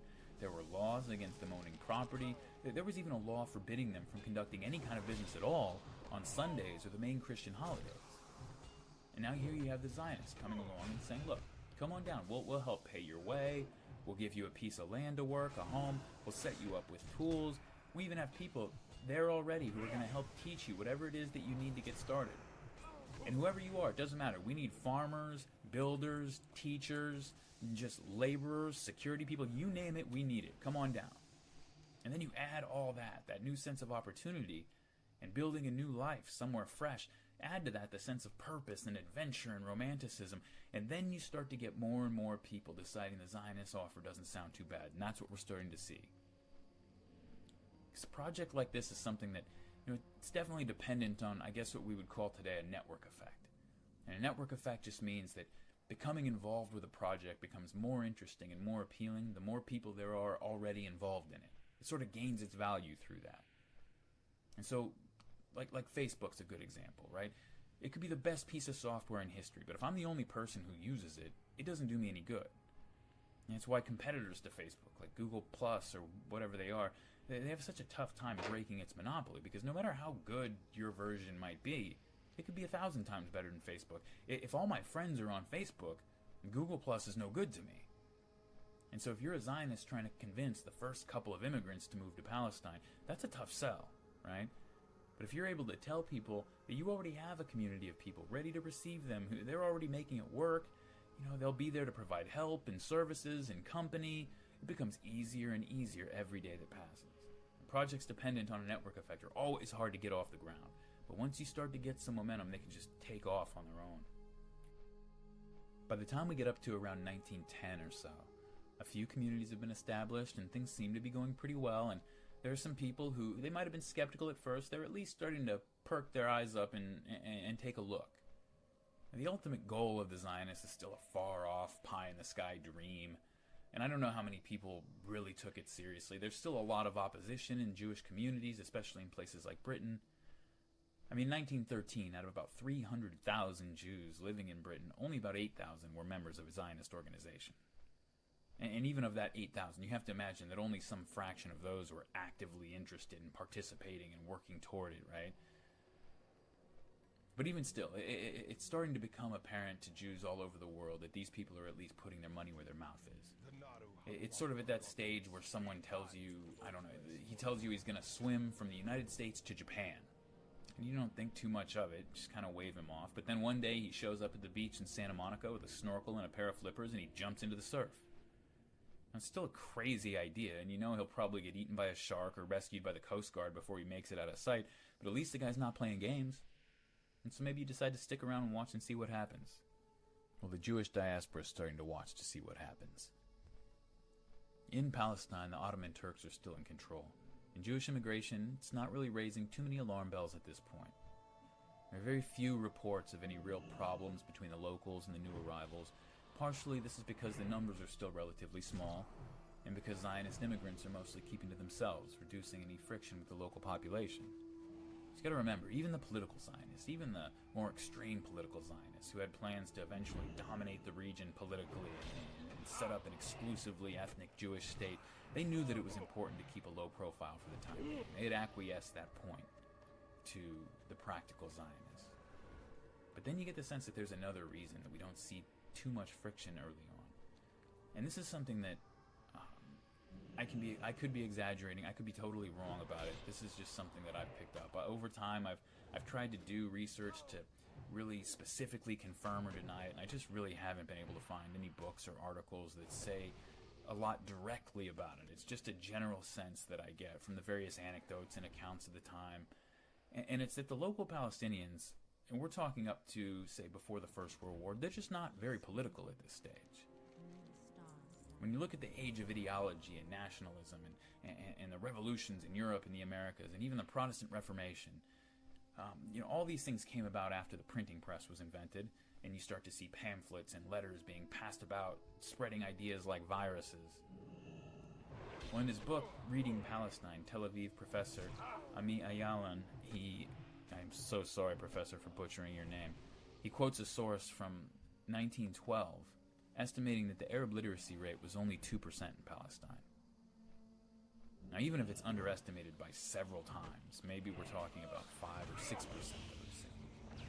And so I mentioned that there are a few intellectuals and nationalists, Arab Palestinians, who are kind of chafing under Ottoman rule and are either talking about pan-Arabism and local self-rule. And those are very often the same ones starting to worry about the Zionists. But in general, you get the sense that these people just mostly are trying to take care of their families and live their lives. The immigrants at this point weren't interfering with that, at least from a distance. They didn't seem to want to do anything other than take care of their own families and live their own lives, and so the locals pretty much let them be. North of the Ottoman Empire was another empire on its last legs. The Austro-Hungarian Empire of Central and Southeastern Europe commanded a multi-ethnic society, and calls for national independence grew louder every year as the empire lost its grip. In late June 1914, the young Serb nationalist I mentioned earlier would assassinate the heir to the Austrian throne and set off a chain of events that would engulf the world in flames, knock over the creaking edifice of a world order whose foundation had been eaten away for years, and galvanize and traumatize an entire generation. The First World War put all of Europe to the torch, but by the time it was over, neither the Middle East in general nor Palestine in particular would be spared from the flames. When the war broke out, revolutionaries all over Europe saw opportunities. Friedrich Engels, the communist thinker and partner of Karl Marx, he was one of the few people who saw a war coming in advance, and years before he had an idea of what a bloodbath and a horrific thing it was going to be, but he was one of the people who saw opportunities in this upcoming carnage. He predicted that, quote, 8 to 10 million soldiers will slaughter each other and strip Europe bare as no swarm of locusts has ever done before. The devastations of the 30 Years' War condensed into 3 or 4 years and spread all over the continent. Famine, epidemics, general barbarization of armies and masses provoked by sheer desperation. Utter chaos in our trade, industry, and commerce, ending in general bankruptcy. Collapse of the old states and their traditional wisdom in such a way that the crowns will roll in the gutter by the dozens and there will be nobody to pick them up. Absolute impossibility to foresee how all this will end, or who will be the victors in that struggle.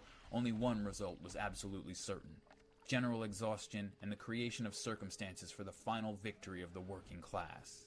End quote. Never let a crisis go to waste, right? When existing power structures are in the way of your goals, chaos is your friend. The ultra-nationalist Young Turks, they were rising to prominence in the Ottoman Empire and seemed to be stamping out any hope that the Zionists thought they might have had of getting Turkish assistance with their project. Meanwhile, in Britain, the Prime Minister, Herbert Asquith, he thought the whole Zionist project was some kind of joke. He had no interest in committing Britain to such a harebrained scheme as he saw it. But obstacles like this were nothing new for the Zionists. Nationalist movements all over Europe used the opportunities created by the war to press their claims, and the Zionists were looking for ways to leverage their influence. Austria's retaliation against Serbia for the assassination, that was expected by everyone, and the conflict might have just been confined to that local dust-up. The First World War, you could say, I do say, really kicked off when the Russians began to mobilize in defense of Serbia and in preparation for war with Austria and Germany. As Russia mobilizes, their historic enemy to the south, the Muslim Empire of the Ottoman Turks, orders a general mobilization and signs a secret defensive pact with Germany, agreeing to come to the other's aid in case of attack. Only a few weeks ago, the world was at peace. Now, almost overnight, a war of unimaginable proportion explodes in both Eastern and Western Europe in early August 1914. The Allies, France, the British Empire, and the Russian Empire, they slam headlong into the German and Austro-Hungarian empires. Within 3 months, millions of men are dead. Countrysides are devastated. Civilians have been ruined. Whole cities are wiped out. And so, in November 1914, the Ottoman Empire enters the war against the Allies. Now, the Ottoman Empire was falling apart, and it really brought very little to the table directly to help Germany and Europe. But the Central Powers, they were still happy to have them join the party for one simple reason. The Turks' simple presence in the war applied pressure to Russia's southern territories, and it applied pressure to the colonial possessions that Britain and France held in the Middle East and North Africa, which forced those countries to divert manpower and resources from the European fronts to those other areas to defend them. The British, in particular, had possessions in the Middle East that were under the flag of the Ottoman Empire during its glory days, and the Turks knew that this was the best opportunity they might ever have to get them back. The British had occupied Egypt for decades, and so they controlled the vital Suez Canal connecting the Mediterranean to the Indian Ocean and tying together the two halves of the British Empire. The Ottoman Sultan, which was the closest thing Islam had to a leader of the faith, declares a jihad against the Allies, and calls on the Muslims of Egypt to rise in rebellion against the British. Now, I said that the Sultan was the closest thing that Islam has to a leader because there really isn't anyone in the Islamic faith like the Pope is in Roman Catholicism, say. The Ottoman Sultan had a while back absorbed the title of Caliph, so he carried a lot of religious weight, but not everyone was comfortable with the arrangement. Islam was born out of the Arabian desert. The Quran is written in Arabic, and although Islam is a world religion, the Arabs have always had a special relationship to it, and they always will. The Ottoman Empire was run by Turks, came from the Eurasian steppe. They were converts to Islam, who for centuries now had dominated the entire Muslim and Arab heartland. And so while you had to pay attention while the Sultan was speaking, for sure, he was a powerful guy, controlled a lot of armies, a lot of wealth, there were other Muslim leaders who still carried weight of their own. And one of the most important of these was the Sharif and Emir of the holy city of Mecca, Hussein bin Ali, a descendant of an Arabian clan called the Quraysh. And if that sounds familiar, it should. It's the clan of Islam's founder, the Prophet Muhammad. The war in Europe was a bloodbath, and it wasn't letting up. Meanwhile, the British push against the Ottoman Empire at Gallipoli was going terribly. It was a horrible disaster. And so in 1915, the British reached out to Hussein for help. Hussein was very cautious here. He, like many others, he liked the idea of restoring Arab independence, but the Ottoman Empire wasn't the worst thing in the world as far as foreign overlords went, at least if you were Muslim. The Turks were Muslim themselves, and they allowed their provinces a fair measure of self-government. Hussein was not eager to replace his listening to something kind of big, so I'm not going to be talking much. To the Ottoman Turks with the heavy hand of European colonialism, because everybody knew exactly what that meant. But Hussein also had reason to believe that his family had enemies high in the Ottoman government, and so he used the opportunity to secure promises from the British to support his rule over an independent Arab state after the war. Of course, we know the outcome of the First World War today, but in 1915 and 1916, things weren't clear at all. The Germans had the best army in the world. Britain was already getting exhausted, throwing every bit of metal and human flesh that it could muster, as fast as it could muster it, into the meat grinder against the Central Powers. Every side was desperate for any edge that they could get. And so while all the language and letters and diplomatic exchanges between the British and the Arabs are of course very formal, but when you take in the whole picture, you almost get this idea that Britain is just basically just barely listening to whatever the Arabs' conditions are for jumping into the war and just kind of saying, yeah, sure, whatever you say, we'll talk about it tomorrow. Just here, take this gun, point it at a Turk, and start shooting. And so, assured that the Arab lands from Syria to Yemen would once again be under Arab independent control, Sharif Hussein rallied his forces in revolt against the Ottoman Empire in June 1916. Now, none of the nations on either side were prepared for the sustained fury that came with the First World War. They were stretching their resources and their people and their industrial capacity to the breaking point, hoping to outlast the other side. And this wasn't a war that was going to be won in a single stroke. It was a war of attrition, and whichever society broke down first, that was the society that was going to lose. Already in the first months of the war, every army was rationing ammunition and artillery shells. Just in the first months, they had big stores of it, stores of ammunition and artillery shells built up, but already in the first couple months, every country was out and rationing them. By 1915, the first full year of the war, in addition to other shortages, Britain was having a lot of difficulty scraping together enough of a chemical called acetone. It's the active ingredient in nail polish remover and paint thinner, and it was used in the manufacture of something called cordite. Now, cordite is the powder that Britain used in most of its shells, from rifle cartridges to artillery shells and tank rounds and even its heavy naval guns. I don't know if you remember that old nursery rhyme, right, about the horseshoe nail. It goes something like, for want of a nail, the horseshoe was lost. For want of a shoe, the horse was lost. For want of a horse, the rider was lost. And it keeps escalating like that until eventually the whole kingdom is lost just because of a missing horseshoe nail. Well, acetone was playing the role of the horseshoe nail for the British Empire in the early part of the First World War. They were expending rounds at a rate that no one imagined in their wildest dreams would ever happen for any sustainable period of time, and they ended up not being able to make new munitions quickly enough because they didn't have enough of this acetone stuff. Well, David Lloyd George, head of the munitions ministry in Britain, was scrambling for answers when Winston Churchill, at the time the First Lord of the Admiralty, the head of the British Navy, heard about a biochemistry lecturer at the University of Manchester who just might be able to help.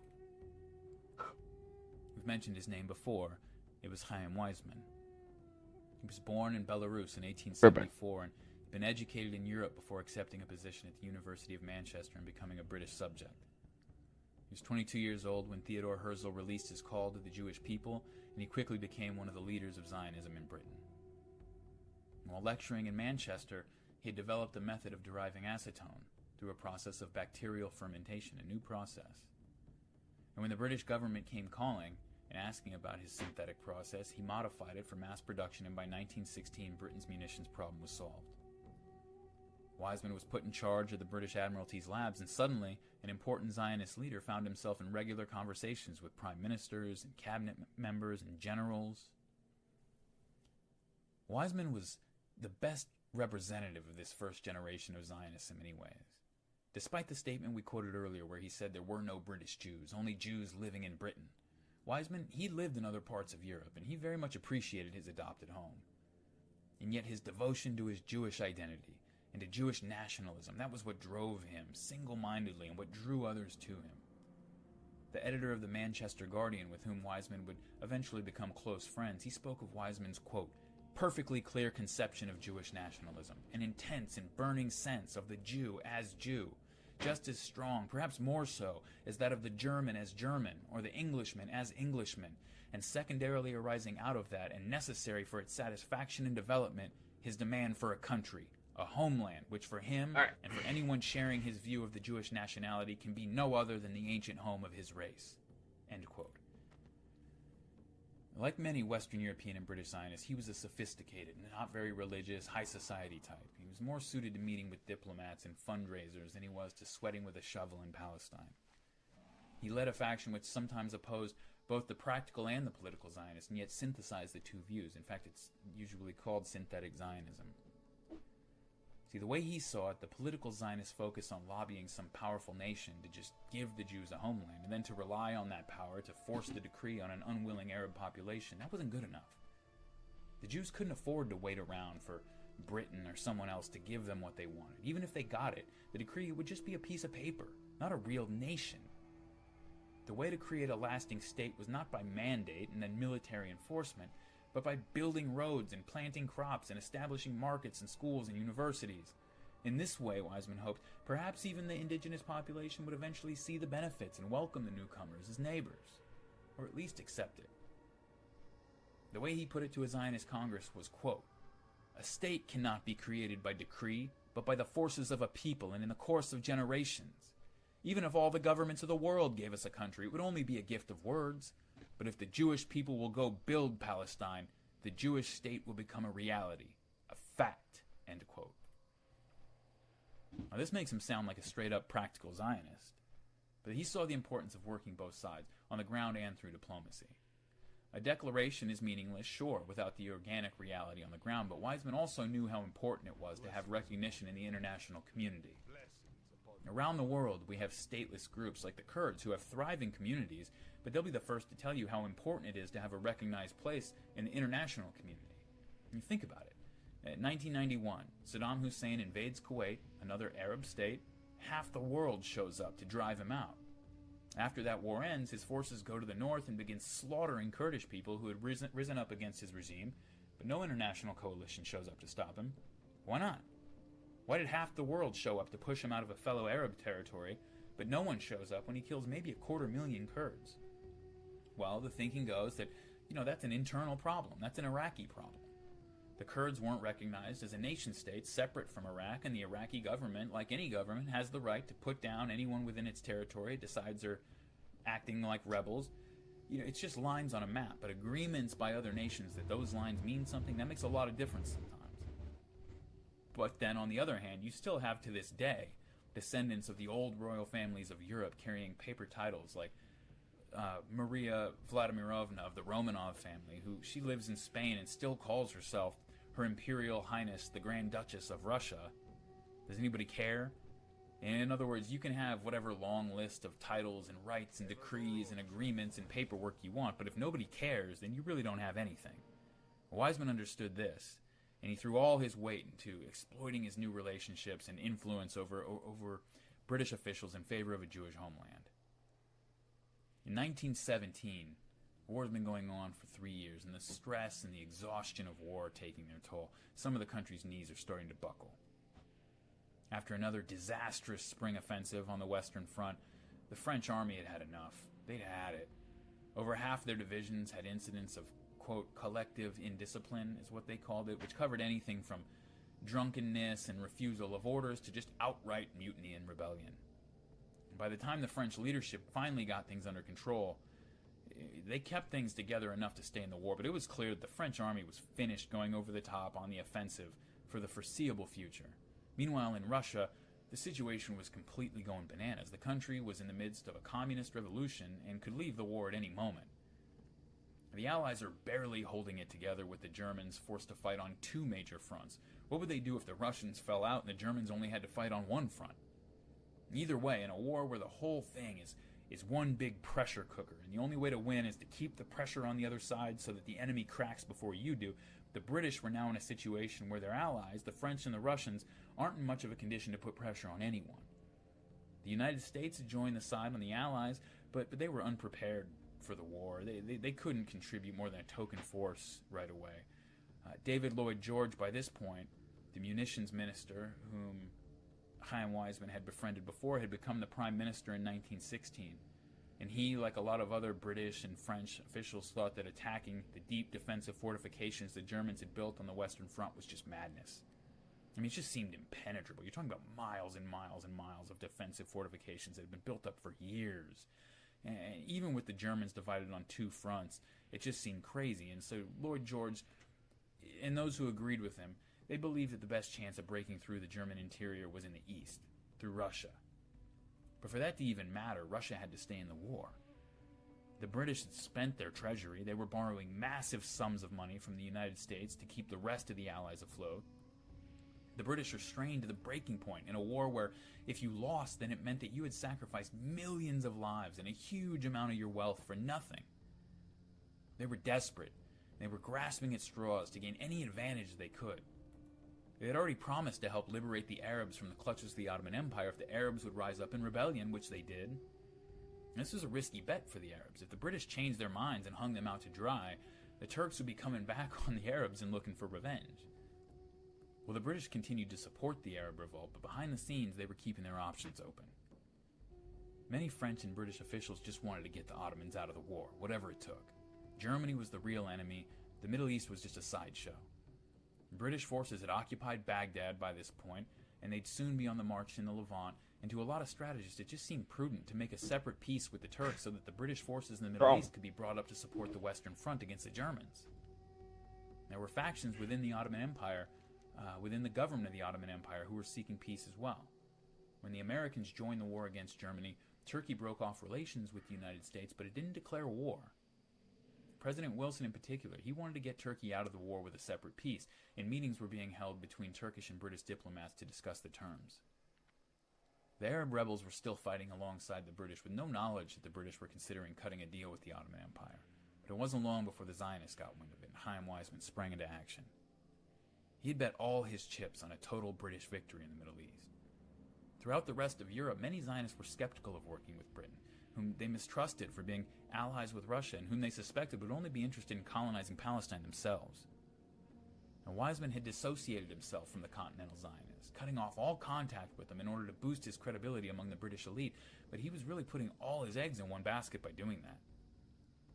Now, luckily, as we said, the Zionist skeptic Prime Minister Herbert Asquith was out, and Weizmann's friend David Lloyd George from the Ministry of Munitions was in. Even as negotiators were being dispatched to speak with representatives of the Turkish government who favored peace, Weizmann and other Zionists were making arguments and calling in favors to make sure the British didn't let up on the Ottoman Empire. The British diplomats left meetings with their Ottoman counterparts believing that they were on the way to a separate peace, that they had made a lot of progress, and that would isolate Germany and help finish the war. But by the time they got back to London, they found that the mood of the people who had sent them to discuss those terms had changed. They had new questions, and the negotiations were delayed and so forth, and pretty soon the Ottomans lost patience and the moment was gone. Weizmann had been scrambling to keep the British in the fight against the Ottoman Empire, and he often played on a very interesting set of fears and prejudices that existed in the minds of many British officials. I don't know if interesting is the right word for it. Today it just seems crazy. You know how sometimes you'll be studying a historical figure, and you're reading about all the things he's done, and you've seen pictures of him and so forth, and it all kind of makes sense. You have a feel for this person. You've read his words, you kind of relate to him, and then all of a sudden you come across something that just makes you remember, okay, wait a second, I forgot that people used to be crazy. Like if you're reading about Nikola Tesla and all his great ideas and inventions and so forth. And then you get to the part where he's a huge supporter of eugenics and controlling reproduction to weed out, quote, undesirables. This is kind of like that. See, a lot of people today have this idea that all the crazy ideas about Jews in the first half of the 20th century were just thought up by Adolf Hitler and the Nazis, right? And that makes sense when you hear quotes like this, quote, "In violent opposition to all this sphere of Jewish effort rise the schemes of the international Jews. This worldwide conspiracy for the overthrow of civilization and for the reconstitution of society on the basis of arrested development, of envious malevolence, and impossible equality has been steadily growing. It has been the mainspring of every subversive movement during the 19th century, and now at last this band of extraordinary personalities from the underworld of the great cities of Europe and America have gripped the Russian people by the hair of their heads and have become practically the undisputed masters of that enormous empire." Oh, wait a second. That wasn't Adolf Hitler. That was Winston Churchill, the head of the British Navy and future Prime Minister we mentioned a second ago. He would write that just a few years later in 1920. Anyone who spent a little time in the dark pit of YouTube comments has probably heard all about the vast international Jewish conspiracy pulling the strings of global media, financial, and political systems. Every once in a while, you'll have someone like Mel Gibson will get drunk in Malibu and go on a rant about how the Jews run Hollywood. And we've heard about people like Henry Ford and Charles Lindbergh speaking out about the danger of the international Jew, which Ford called the world's foremost problem in one of his pamphlets on the subject. What a lot of us don't realize is that this line of thinking was not uncommon in the first half of the 20th century. And it certainly wasn't uncommon in the halls of British power during the First World War. Many in the British political elite held theories, if you want to call them theories, about an international Jewish conspiracy working out their agenda all over the world. They conceived of the Jews as a single body, whether they lived in Ukrainian villages or New York apartments, and they imagined that they had vast powers working behind the scenes. Robert Cecil, the Deputy Foreign Secretary, said, quote, "I do not think it is easy to exaggerate the international power of the Jews." End quote. This is, today the kind of statement that you expect to find in the dark anti-Semitic corners of the internet, right? In 1917, you might hear it over tea at British cabinet meetings. Chaim Weizmann seized on these fantasies, though. He encouraged their belief in the Jews' power. Harry Sacker, a close friend of Weizmann's, he wrote that the leaders of the British government, quote, "have a residual belief in the power and unity of Jewry. We suffer for it, but it's not wholly without its compensations. To exploit it delicately and deftly belongs to the art of the Jewish diplomat," end quote. Well, no one exploited it more delicately or deftly than Weizmann. He encouraged their suspicions of hidden Jewish power, and he began to convince the most powerful men in Britain that getting on the right side of the Zionists would be in Britain's best interest. Mark Sykes was one of the most important British diplomats right at this moment, and he was another one who seemed to believe that the Jews had some kind of almost magical power. He would later warn an Arab prince not to resist the Zionists, telling him, quote, "Believe me when I say this race, despised and weak, is universal, is all-powerful, and cannot be put down," end quote. And he said that Jews had their hands, quote, "in the councils of every state, in every bank, in every business, in every enterprise," end quote. Now, the millions and millions of Jews around the world were not one monolithic body, but Weizmann had convinced some of the most important men in Britain that the Zionists could speak for them. And if Britain wanted the help of this powerful super race of financial and political puppet masters, they would have to help the Zionists. If they believed that an international Jewish conspiracy controlled America's financial markets and were pulling the strings of the Russian Revolution, Weizmann was happy to let them think that.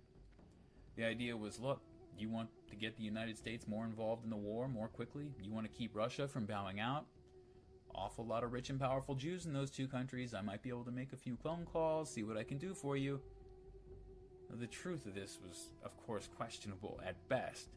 Of the 3 million Jews in the United States, only 12,000 were members of a Zionist group. Nevertheless, Weizmann made an impression. And the British Foreign Secretary, Arthur Balfour, made the case in a cabinet meeting, saying, quote, "The vast majority of Jews in Russia and America now appear to be favorable to Zionism. If we could make a declaration favorable to such an ideal, we should be able to carry on extremely useful propaganda in both Russia and America," end quote. If all this sounds a little crazy to you, congratulations. You're in 2015, or whenever it is you're listening to this, but you're not an insane person. But believe it or not, This was a major factor driving British decision makers in 1917. Mark Sykes voiced the craziness of it all, maybe better than anyone else, when he wrote, quote, "I'm afraid this sounds rather odd and fantastic, but when we bump into a thing like Zionism, which is atmospheric, international, cosmopolitan, subconscious, and unwritten, nay, often unspoken, it is not possible to work and think on ordinary lines," end quote. And in the same letter he wrote, quote, "To my mind, the Zionists are now the key to the situation." The situation he's talking about, by the way, is the First World War. So let it sink in that this high-ranking British official thinks that our tiny group of idealistic Jews are the key to victory in the titanic struggle of the First World War. The problem is, how are they to be satisfied?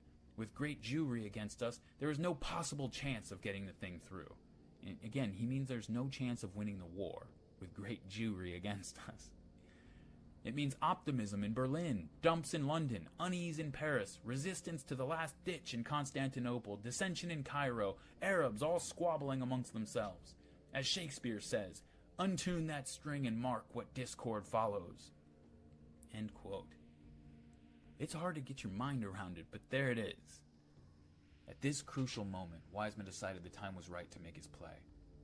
He warned Lord Balfour that Germany was about to offer to give Palestine to the Jews, and that the Zionists who had believed all along that Wiseman had been wrong to put his hopes in Britain, that they might have been right.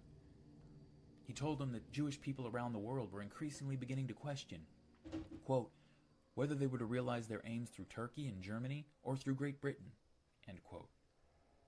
And so at cabinet meetings in October 1917, British ministers huddled together to discuss this possibility, and they came out with a decision.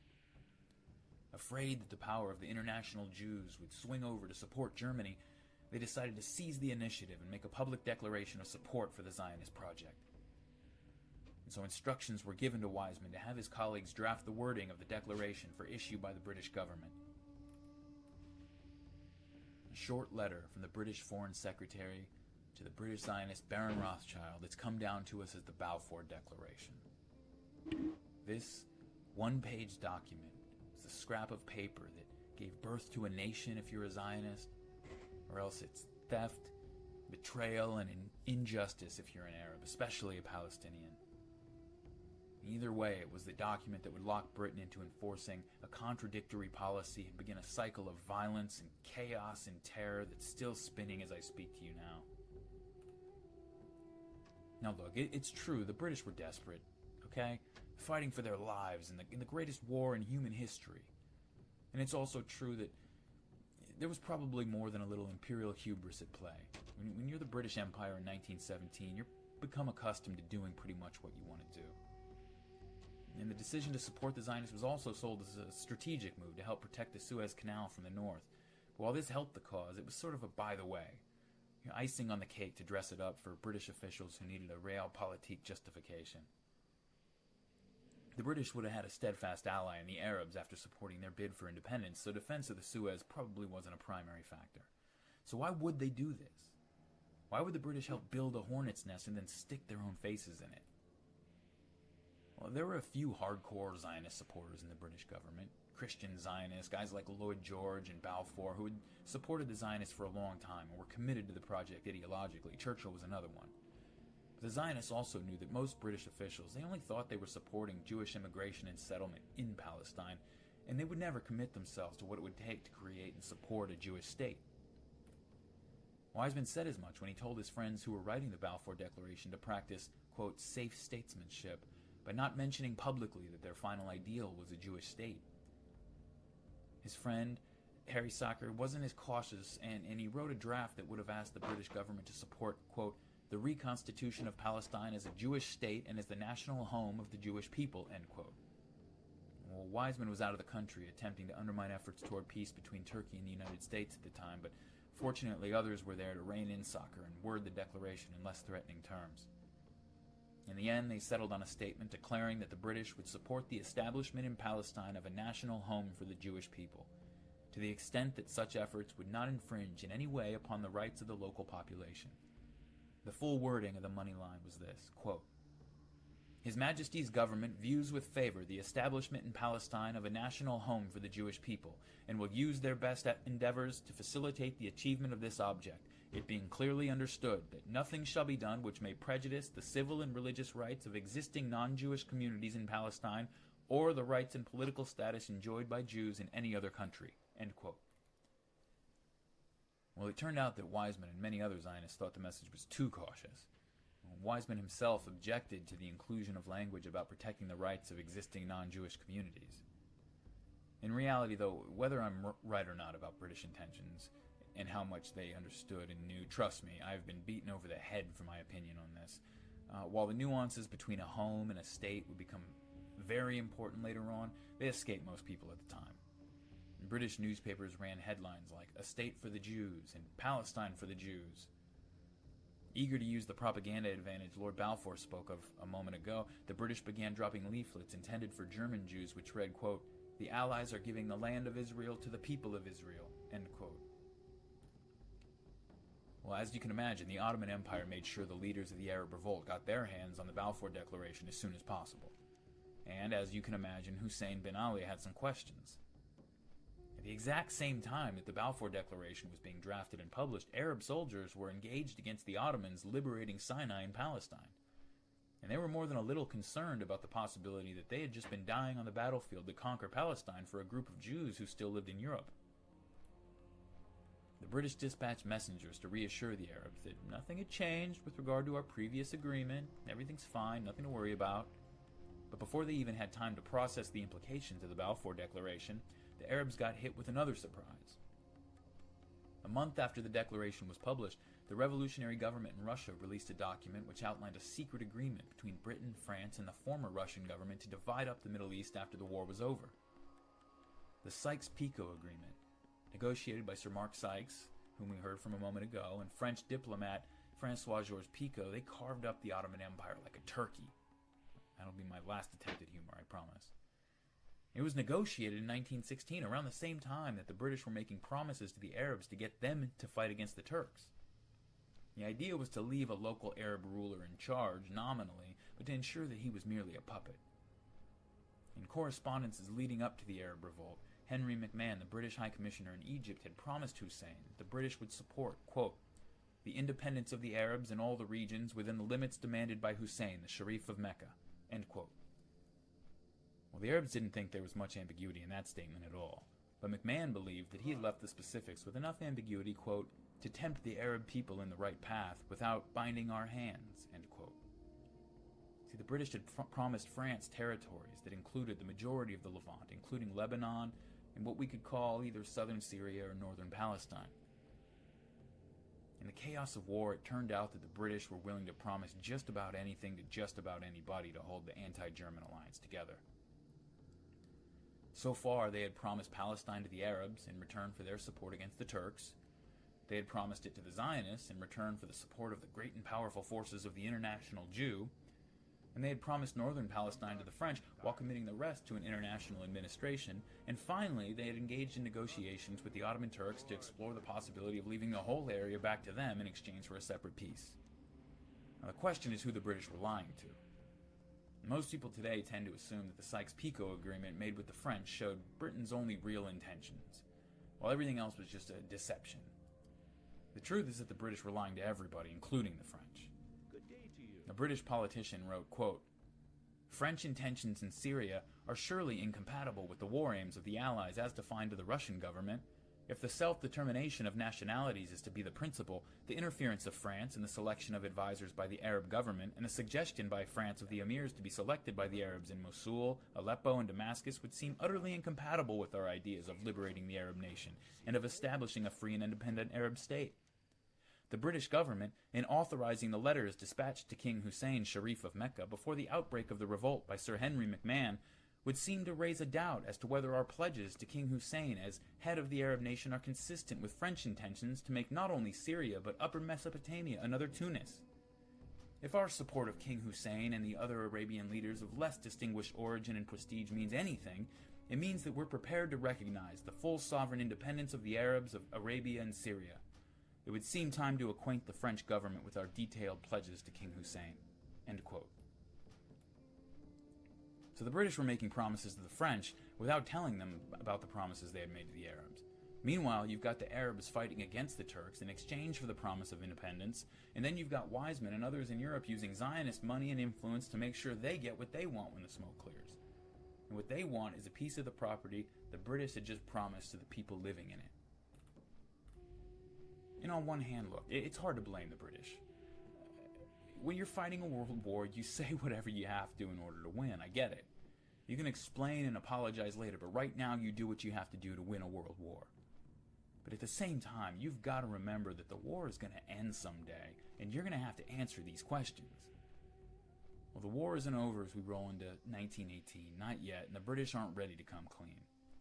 And so they just assure the Arabs that, look, Sykes-Picot was just a ruse to keep the French happy. And that Balfour Declaration, it's just a statement in support of Jewish settlement in Palestine. Nothing to worry about. Neither the Zionists nor us, we don't envision and we would never seek a separate Jewish state. Come on. Well, the famous British advisor sent to help lead the Arab forces in revolt, T.E. Lawrence, better known as Lawrence of Arabia, he wrote about his guilt, the guilt that he felt in supporting this duplicity later on. Quote, "For my work on the Arab front, I had determined to accept nothing. The cabinet raised the Arabs to fight for us by definite promises of self-government afterwards. Arabs believe in persons, not in institutions. They saw in me a free agent of the British government and demanded from me an endorsement of its written promises. So I had to join the conspiracy and for what my word was worth assured the men of their reward. In our 2 years' partnership under fire, they grew accustomed to believing me and to think my government, like myself, sincere. In this hope, they performed some fine things, but of course, instead of being proud of what we did together, I was bitterly ashamed. It was evident from the beginning that if we won the war, these promises would be dead paper. And had I been an honest advisor to the Arabs, I would have advised them to go home and not risk their lives fighting for such stuff. But I salved myself with the hope that by leading these Arabs madly in the final victory, I would establish them with arms in their hands in a position so assured, if not dominant, that expediency would counsel to the great powers a fair settlement of their claims. In other words, I presumed, seeing no other leader with the will and power, that I would survive the campaigns and be able to defeat not merely the Turks on the battlefield, but my own country and its allies in the council chamber." End quote. Lawrence had fought alongside the Arabs for years, and they trusted him and the British to deliver on their promises. In 1918, the Arabs pushed up through the rest of Palestine and Syria, captured Damascus, and finally brought an end to centuries of Ottoman domination of Arab lands. They celebrated in the streets the inauguration of Arab independence. As the war finally came to an end and the parties came to the table in Paris to discuss the terms of the peace, the French, the Zionists, and the Arabs all arrived expecting that the end of the war meant that they would finally get what they had been working and fighting for. For the British, the day of reckoning had arrived. Millions and millions of French soldiers and civilians had been killed or wounded in the war, and they were not in the mood to make concessions. As far as they were concerned, whatever promises the British had made to others, the Sykes-Picot Agreement took precedent, and the French claimed the right to Syria, Lebanon, and northern Iraq. And the Arabs were saying to the British, look, we took sides with you against a Muslim empire that really wasn't that bad to live under to fight for our independence. And independence is what we expect to get. And in any case, we're talking about Arab lands, so how can the claims of the French or anyone else take precedence over us? And then there were the Zionists, standing on a table and waving the Balfour Declaration in the air. You might think the Arabs would have just rejected the Balfour Declaration out of hand. But in reality, they had a more ambivalent reaction than you might expect, at least at first. Now, some of them saw it immediately for what it ended up being, an outright betrayal of the promises the British had made to the Arabs for their help in the First World War. But these folks weren't really concerned with the Jews per se. They saw Zionism at this point still as a fig leaf for British imperialism, and they were afraid that the British were just using the disguise of helping the Jews return home to establish the empire's control of Palestine. And by the way, this was exactly the way many people in the British government did see it. Outside of the committed Christian Zionists like Balfour and Lloyd George, the British leaders who favored the Zionist project did so because it seemed like a clever Trojan horse for creating a presence in the region. Many Arab leaders were starting to worry about this, but others, including Sharif Hussein, accepted for the most part the part of the declaration that promised to respect the rights of the native population as a sufficient guarantee of British and Zionist intentions. Lawrence, whom I quoted a moment ago, he'd spent 2 years fighting alongside Hussein's son Faisal. Lawrence famously went about as native as a military officer can possibly go without switching sides, and he had a really good feel for how the Arabs felt about things. He told us that the Arabs were accustomed to building relationships and taking people at their word. In a modern Western country, in a developed country, if you make an agreement, we all know you better get it signed and notarized with a witness. But in places where institutions aren't that strong and not that firmly established, your word is everything. Think of the stereotype of the Wild West, the frontier in America, where calling someone a liar, it's not just insulting, it's a reason to start reaching for your gun. The Arabs of this time inhabited that kind of a world where honor and shame were primary social lubricants, and where being known as a liar or as untrustworthy or disloyal was almost worse than death. For many of them, they might have thought that the British might try to renegotiate certain parts of the agreement around the edges, maybe, but the idea that they could just be getting played, and that all the conversations and promises made to them by the British government really didn't mean anything at all, that was beyond the comprehension almost of many of the people involved. And sometimes you just believe what you want to believe, or what you have to believe. Because regardless of how wary they might have been, the fact of the matter was that the Arabs simply didn't have the power to stand up to the British. In 1918, the British are more than capable of sweeping any force Hussein can bring to the table off the field without breaking a sweat. And so what are you going to do? You try to prepare for what's coming, but really you cross your fingers and hope that the British follow through. In any case, Jews still made up only about 8% of the population when the war ended. And Zionism was gaining traction, sure, but overall the number of immigrants to this point was still small in absolute terms, and so the idea that the declaration foreshadowed the enforced immigration of hundreds of thousands of European Jews who would push aside the Arab population to take over the country and create an ethnically based Jewish state, it simply wasn't on most people's radar as something to even think about.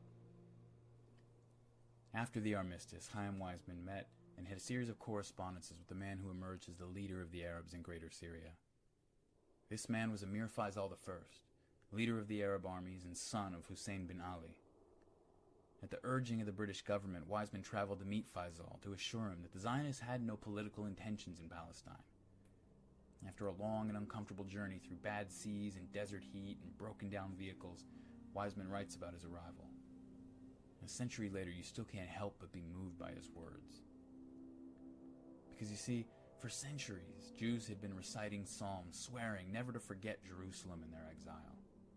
Through centuries of persecution, when it might have been easier, certainly safer, to just convert to Christianity or Islam, they chose to endure incredible suffering for the sake of a memory and a dream.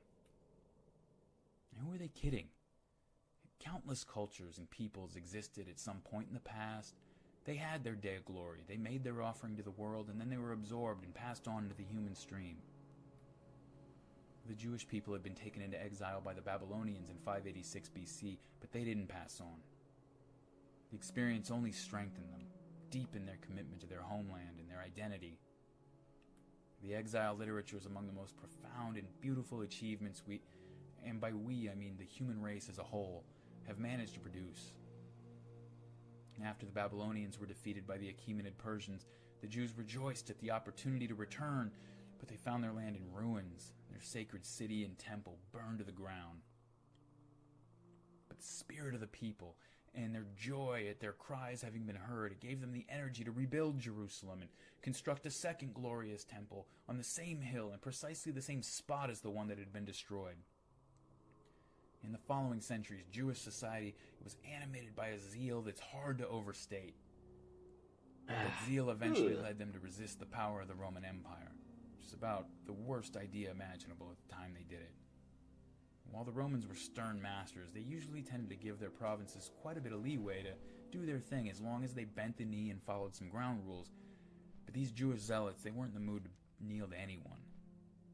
The Romans could be patient with the idiosyncrasies of their constituents at times, but they had no patience at all for disobedience.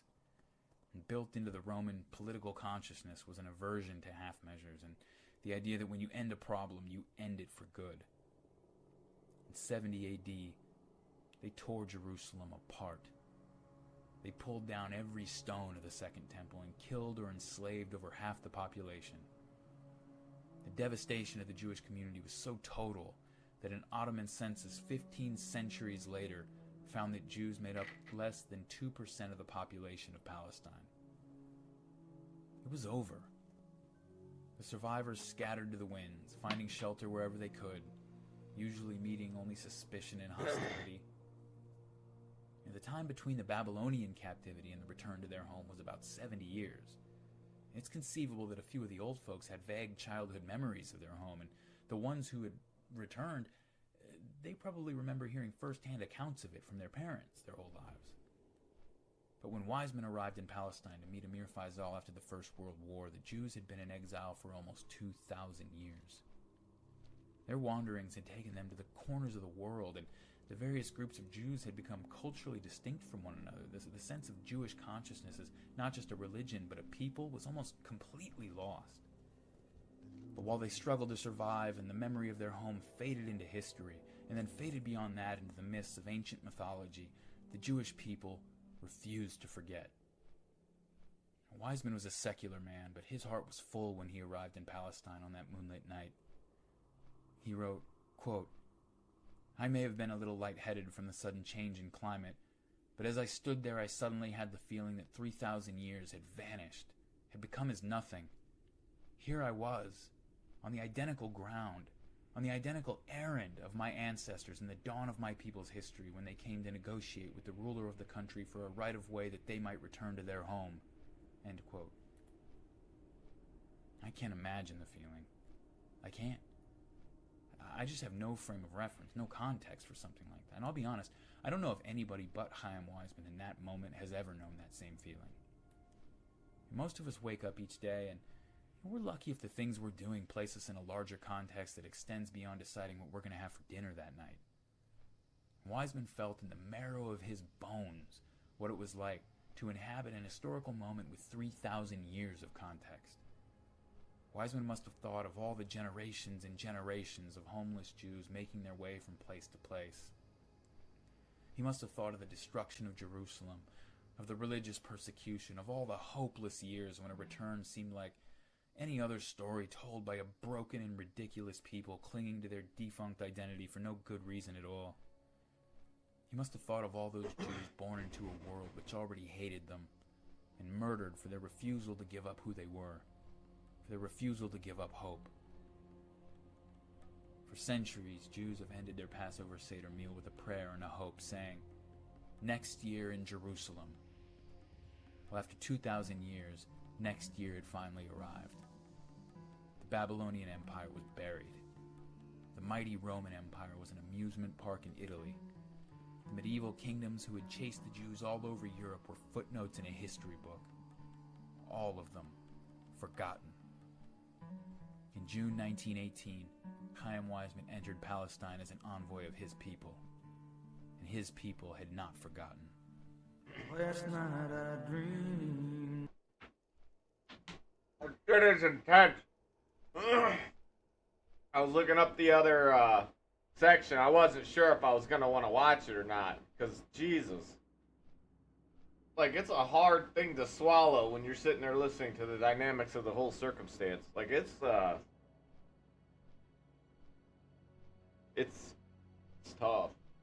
Tough one to deal with. Like, and I really can't give opinion. Even though the fellow was giving opinion. But that shit fucking hits you in the stomach. And it's a lot to take in. I mean, we just did like two and a half hours almost of it. Straight listening to this fella. Ugh.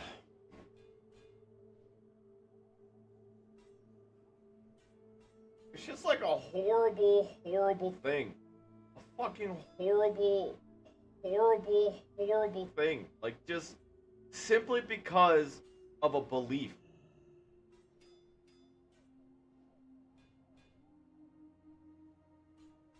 That's a lot of blood spilled for a belief.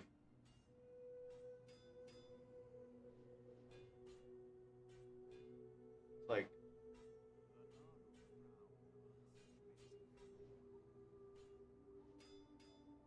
a weird, fucked up fallacy where there's so much invested that you don't want to admit anything because of the investment.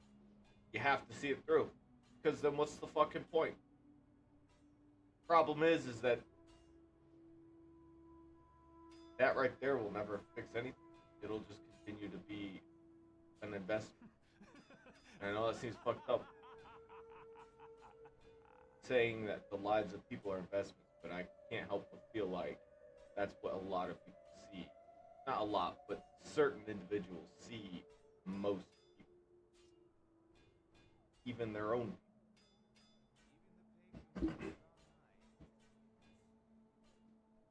It willing to sacrifice those individuals, not themselves, those individuals for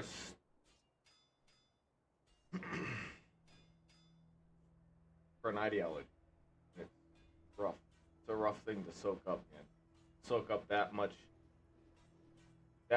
and it's a lot like, you know.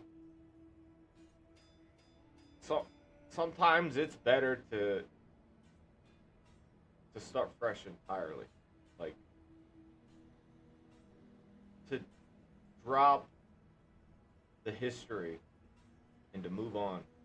And I know seems that seems like a really fucking outside world, and I never could understand perspective. But come on, just think about what you're doing to another fucking human being, all because of what they believe versus you. Like just think about that, man. How much you're willing to do to someone else simply because of what you think they are. Fucking human being, man. We've proven that shit already. There is no argument that we are all human beings. No fucking argument there. And anybody who would say that or say anything any different. And this isn't like the idea of being blind, colorblind, or whatever. It's just we're past this shit, man. We should be. We're this advanced. We're this fucking advanced, dude.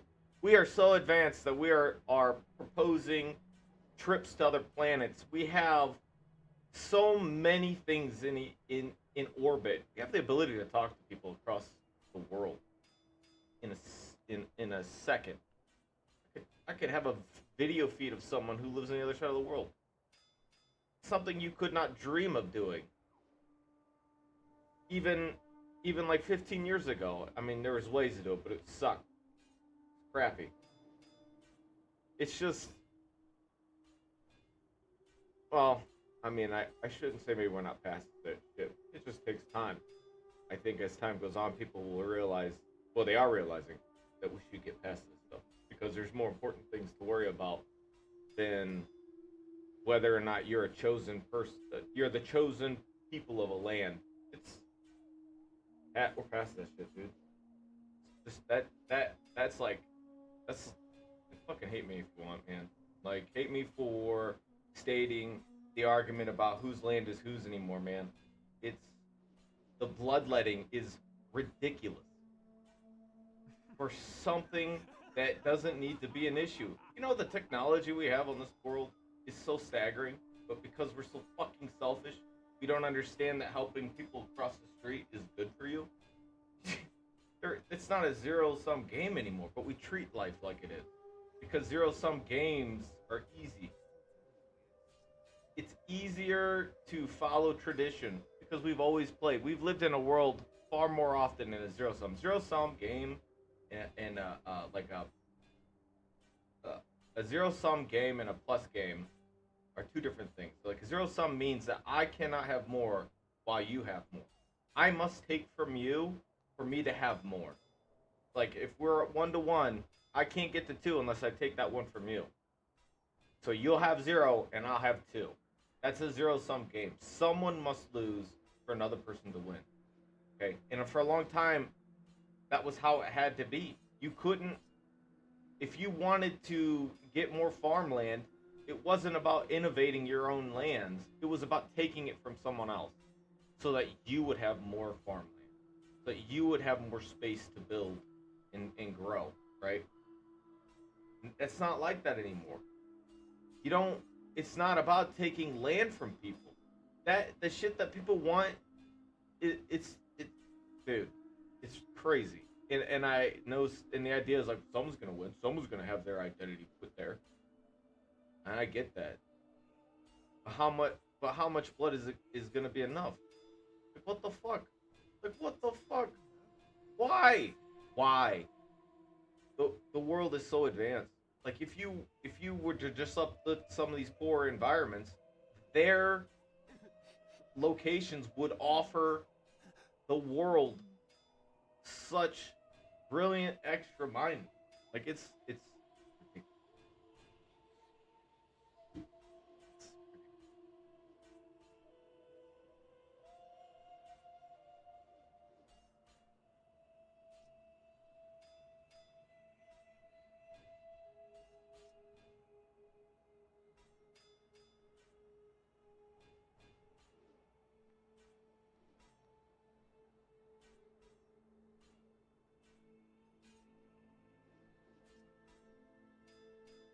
I don't care what I'm doing. No, yeah, when someone I care about texts me, I will stop whatever I'm doing. I don't know. You could call it arrogant or whatever, but to see this kind of bloodshed, ridiculous. And it's, I guess at the same time, you could say, well, I live in a country where I don't have to worry about that stuff. You know what I mean? And I live in a, I'm not sitting there having to fight or deal with someone taking my space. But I argue to you, what does it mean? Like, what does that mean for you? Like, realistically, it's not even about like what banner I'm under. It's about the kind of laws that I'm living that I have to live by. Really, it's not. And if you say, well, I don't really have an identity, I sure do. I sure have a historical identity. Okay, but you know what? The interesting thing about let me give you a good example of what Europeans have done in the same adversity. I'll give you an example. The Vikings are a perfect example of that shit, dude. You know what they did? They ended up finding way like cause shit was hard to grow up there, you know. So they ended up raiding them like their other lands again, zero sum game, other lands, and then they discovered that there was a much fertile land west of them, which was England, and they started raiding that. And they actually got to the point where they started invading it, and it was and they there was wars that were fought. But you know what happened? It wasn't in the idea was that they wanted to live in a place where they could grow, where they didn't have to suffer and struggle so much. But instead of claiming the territory, they assimilated to English culture. And yeah, uh, some of the like Nordic culture blended in with, you know, the Anglo Saxons and stuff. But that the point is the assimilation happened. It occurred, and I honestly think the fact that someone was so eager to keep their identity in such a fucking ridiculous way to think that you're I don't know. It's gonna get kind of heated because now I'm starting to riff on my own man, and I'm like feeding off my own like frustration to the circumstance, and that's never good to do. Gotta keep it objective, and that's hard. And it's so hard to be objective to anything because what really is objectivity? Just an opinion. You're trying to be as impartial, but impartiality is almost impossible because the shit that happens. But I'll tell you, the the notion that it's your place to take from somebody else who is living in a circumstance just ridiculous. And yeah, if you want to throw the Native American stuff in my face, you can. I wasn't there. I didn't do it. Okay. I may be living in a place where that technically would be considered a benefit, so I guess I benefited from the fact that Native Americans were killed. Okay. What am I supposed to do? And then you say, well, that's not a fair thing. You cannot blame people for the circumstances that have occurred in the past, right? And for me, like there is no way for me to redeem the circumstance either. There's no true way. There's no true for really any American to redeem the circumstance that would require them. Because at the end of the day, if you were to give back that stuff, then what? Now Americans are fucking gone. There's now that whole industry is gone. Things are it's complicated. It's tough. It's hard. No matter what, you're never going to win on this debate. It's always going to be a dumpster of an argument. There's no solid way. If you're in support of Israel, people are going to hate you because of the ignorance that you'll spout for the reason why you support Israel. If you're supporting the Palestinian thing, people will fucking hate you for supporting the Palestinian because maybe they don't think you're a part of the fucking group or you don't see like it's a no-win situation. It's a no-win situation. And even I'm putting my opinion to the circumstance, and I feel like I'm crossing boundaries that I should cross. I guess that's the issue. Being afraid that people will like what's the word, cancel? I don't know. Like they'll shit on you for no reason. Not for no reason, for your opinion. And if your opinion strays like, you know, a fraction of whatever it is they think something should be like, then you're wrong. Then you're a piece of shit. Ugh. So if that's the case, if that's the issue, and I'm concerned or worried that what I say will piss off people if they don't agree with me within a fraction of a minute, so I just shouldn't be concerned with it, right? Not concerned, because like it doesn't come from. I'm not trying to come from a place of hatred. I'm just coming from a place of like, can we please let these kids grow up in a non-fucking violent environment out of our ancestors' stupidity and greed and selfishness. These kids are growing up in a world of death because of their elders' high school bullshit. Because it's high school drama on a bloodletting level. And if you don't think that's the case, then well, it's okay if you don't think it's the case. I was about to put myself in a trap because I was about to do exactly what I don't like other people doing. Like, you don't agree with me, fuck you kind of thing. No, that's not fair. It's not fair to you at all. I'm just trying to say it's just a frustrating situation to see stuff occur like this. And there's nothing you can do, really.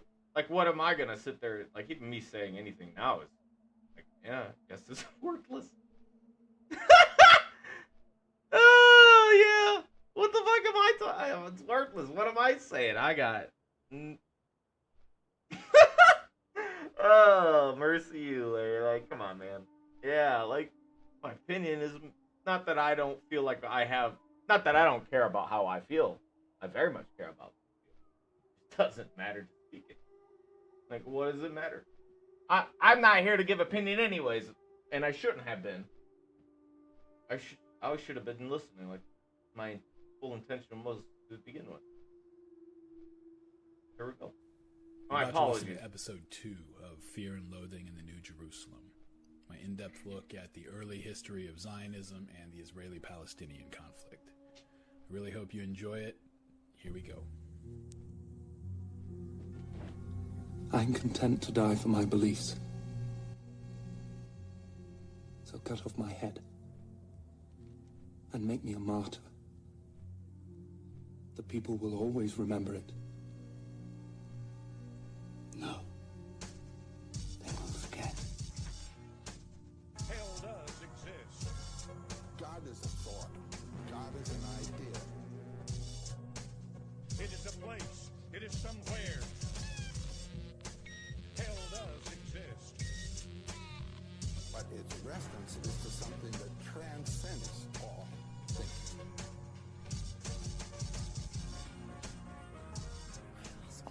I'm here to try to understand. Again, not to give opinion. I just want to understand. And if I can't understand, I certainly can't give an opinion. This episode took so much longer than I hoped it would. It took so much longer than I expected it would. I've been probably 95% finished with it for, I don't know, at least a month. Over a month. But I was stuck. In my effort to get unstuck, I read probably at least half a dozen whole books that ended up having no bearing on the episode at all. Good books, but they had nothing to do with this in the end. Oh, Belgium. Sorry. Often I'll write to help myself kind of work through my thinking on certain subjects or issues, and so I wrote probably 50 pages of essays and posts trying to clarify my thinking. Didn't use any of it. Now, the history of this period, the story of the period we're about to cover, that part of this episode has been done. I wrapped that up ages ago. That's not what was holding me up. See, sometimes when I study a topic or get ready to tell a story, there'll be some idea or some question that I just find myself coming back to over and over and over. And it starts out vaguely, but eventually it emerges enough that I can start to make out its shape. But what can happen if you're not careful, and I'm almost never careful when it comes to this kind of thing, I'm going to have to get better at it, is that foggy question can become a kind of obsession that ends up pulling you away from the story or topic that made you ask it in the first place. And I kept trying to bring myself back to the history. Just buckle down and tell the story. You know, that's why you're here, right? That's why you're listening. Because every time I would try to explain this thing that was eating at me in the context of the episode, to weave it in, it just never seemed to work. And maybe it wasn't working because it's always hard to explain something to someone who hasn't been in your head, right? They're not privy to your inner monologue, and so they don't know how you arrived at that idea. And it makes perfect sense to you until you start to explain it to somebody else, and you realize that they just don't have the background of why you think this is so interesting or important. That's part of it, but partly I think it wasn't working because even right now as I'm recording this, the idea and the precise ways that it's important to this specific story still aren't completely worked out and elucidated in my own mind. I finally decided to just hit record and start talking when I realized finally that I don't have to figure it out and explain it to you. You know, I'm not a philosopher or a priest, and I'm not here to lecture anybody. You're not here to have something explained to you. Once I reminded myself of that, I just hit the red button and started talking, and here we are. I'm here because I have questions, and because I hope that this might be a way to find other people interested in some of those same questions, and who might help me work through something. You know, that's why I'm doing this. And so that's how I want to start out this part of our story. I want to start by asking you a question. And you don't have to answer it right now. In fact, even if you think you have a clear answer, I'm going to ask you to just hold on to it for now. And let it float in your mind as we start to move into this part of our story. Because it seems like a simple question. Maybe the simplest question. Many lives and destinies are going to be shaped by this question, and by the struggle to answer it in this first part of the 20th century that we're going to be talking about. I want to ask you what it means to be a people. What is the difference between just a crowd of individuals and an army? Or, okay, so what's the difference, say, between the United States of America, right, and just 300 million individual people living out their lives in relative proximity to each other in the middle of North America? And what's the difference? And how do you get from one place to the other place? And for all social mammals, and human beings are ultra-social mammals, so all pre-civilized traditional human societies, identity is determined by blood. The extended family is the social unit. Okay, the clan is what people mean when they say we. This is easy enough to understand from a biological, evolutionary standpoint, right? But to make urban civilization possible, to make any of this that we see around us possible, at some point, groups of people had to make this very complicated leap from identifying primarily with a kinship group, with a biological family, to instead identifying with a symbolic family, something that can scale. See, people don't just say, I live in America, right? It's not just a place. They say, I'm an American. But what does that mean? America's just a symbol. It's just an idea, right? It's not the mountains or the rivers or the fields or the lines on a map or the sum of those things even. It's not even the people. If everyone woke up tomorrow morning and just forgot about it or decided that there's no such thing as America, then there is no such thing as America. It's gone. It's just an idea. It's just in our heads. And yet somewhere between 1776 and today, America, that thing, it became something with a sustainable, independent existence in a way. It became something like a family, a symbolic family. An us, right? Not a blood family, a symbolic family. And an identity to which people gave their loyalty that superseded their identification with their family name. See, there are more people in the United States today, I think, who will say, I'm an American, and get real emotional if anyone has a problem with that. Then there are people in the country who will go around saying, I'm a Smith, or I'm a Cooper, or, I'm a Jackson, or whatever. We just don't really do that here anymore. And when people do, we kind of look at it as this sort of lower class throwback kind of thing. There's this movie, you probably have no idea what I'm talking about, and you shouldn't. I commend you if you don't. But there's this Adam Sandler movie from the 90s. I don't remember what it's called, but there's this big, dumb bully, right? And every time he would bully Adam Sandler, he would yell, O'Doyle rules, because O'Doyle was his last name, right? And you probably have no idea what I'm talking about. Forget it. The point is that most people today in a developed country like the United States when they see people clinging to a local, provincial, small identity like that, they look at it as if there's something that maybe that person hasn't quite figured out yet that the rest of us have. That maybe they're hanging on to something that the rest of us have kind of let go of and transcended. I don't mean that people aren't loyal to their family members. And I'm not talking about being loyal to our family members, but to the family. The family is an entity in itself, a body with its own life, where the individual members are constituent cells whose interests are subordinate to the interests of the larger whole. That's what I'm talking about. And that's the state of natural man and traditional societies. But to anyone in a modern nation state, it's a curiosity. It's a throwback. We see it even romanticized in something like the Godfather movies, and it's still hard for most of us to relate to. It's fascinating, but it's hard to relate to. And part of the reason that The Sopranos was so great was because of how it played with the fact that the kind of clan loyalty that's romanticized in the Godfather movies, it just, in reality, has not been able to stick in the United States. It seems out of place and anachronistic and kind of ridiculous. But why? Why is that? When you look around the world today, you'll find that civil society, strong institutions, state legitimacy, these things exist almost universally in inverse proportion to the extent that people identify with the clan and give their primary loyalty to the extended family or the tribe. And again, the Godfather movies are like graduate courses on this dynamic. Or I'll use the book, actually. There's a scene in the book, it's in the movie too, but I'll quote from the book. There's a scene where Michael Corleone is explaining to his wife why he has to follow his father. Be loyal and obedient, no matter what. Now, she's a regular person, to whom the laws and norms of the larger society have been fully internalized. And so she doesn't understand why Michael would follow his father, even if it means running afoul of those laws. And so he tells her, quote, I don't trust society to protect us. I have no intention of placing my fate in the hands of men whose only qualification is that they manage to con a block of people to vote for them, end quote.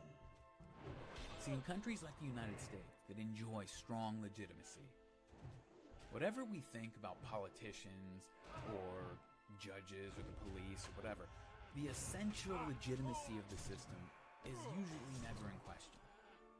If a terrible injustice occurs in the criminal justice system, say someone is wrongly convicted by a corrupt judge and evil cops, people will call for the injustice to be corrected, maybe for the judge and the cops themselves to be punished.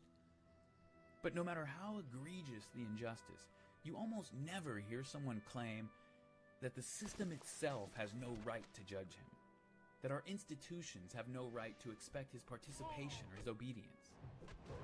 But to people like Michael Corleone, whose extended family is an entity with a separate existence and a primary claim on his loyalty, the national institutions of the United States are simply other entities with whom he and his family happen to have dealings. See, patriotism and tribalism are natural enemies. And it's not just a binary comparison of, say, the United States over here on one end with its nuclear families and strong institutions, and all the way on the other end, Afghanistan with its tribal identities and weak institutions. No, no, no. You can trace that relationship reliably up and down the whole spectrum of nations. Go down to the European Mediterranean countries like Spain, Italy, Sicily, Greece. You find countries where the extended family plays a big role, much bigger than the United States or say Britain or Scandinavia. But you find states with notorious difficulties with tax evasion, and nepotism, corruption, and so forth. And go up to Northern Europe, go to Scandinavia. You'll find strong institutions and families that, well, you wouldn't see a Swedish version of My Big Fat Greek Wedding, right? You just wouldn't. In the last few years, those countries on the Mediterranean that I listed, they've all had huge debt and government finance problems that are directly related to their difficulties collecting taxes. Their tax collection problems can be directly traced to the cronyism and corruption resulting from this complex web of personal relationships and family connections that for many of the people in these countries are simply more real and more tangible and more important than the state institutions, and have a greater claim to their loyalty. I'm not beating up on the Mediterranean societies, by the way, because there's certainly something to be said for the deep family structures and the intense communitarian relationships you find in these places. But as we go forward in this story, it's something I want you to keep in mind, is that it's just important to understand that strong family identity is an obstacle to the construction of larger symbolic identity formations like the nation state. In America, we're used to hearing a narrative that puts nationalistic patriotism and family values, quote unquote, over on the same side of the ideological spectrum, but that's only because the battle's over in America. And we've internalized the individualist ethos and the nuclear family structures so thoroughly that national identity and family identity are no longer in competition with each other. The competition's over.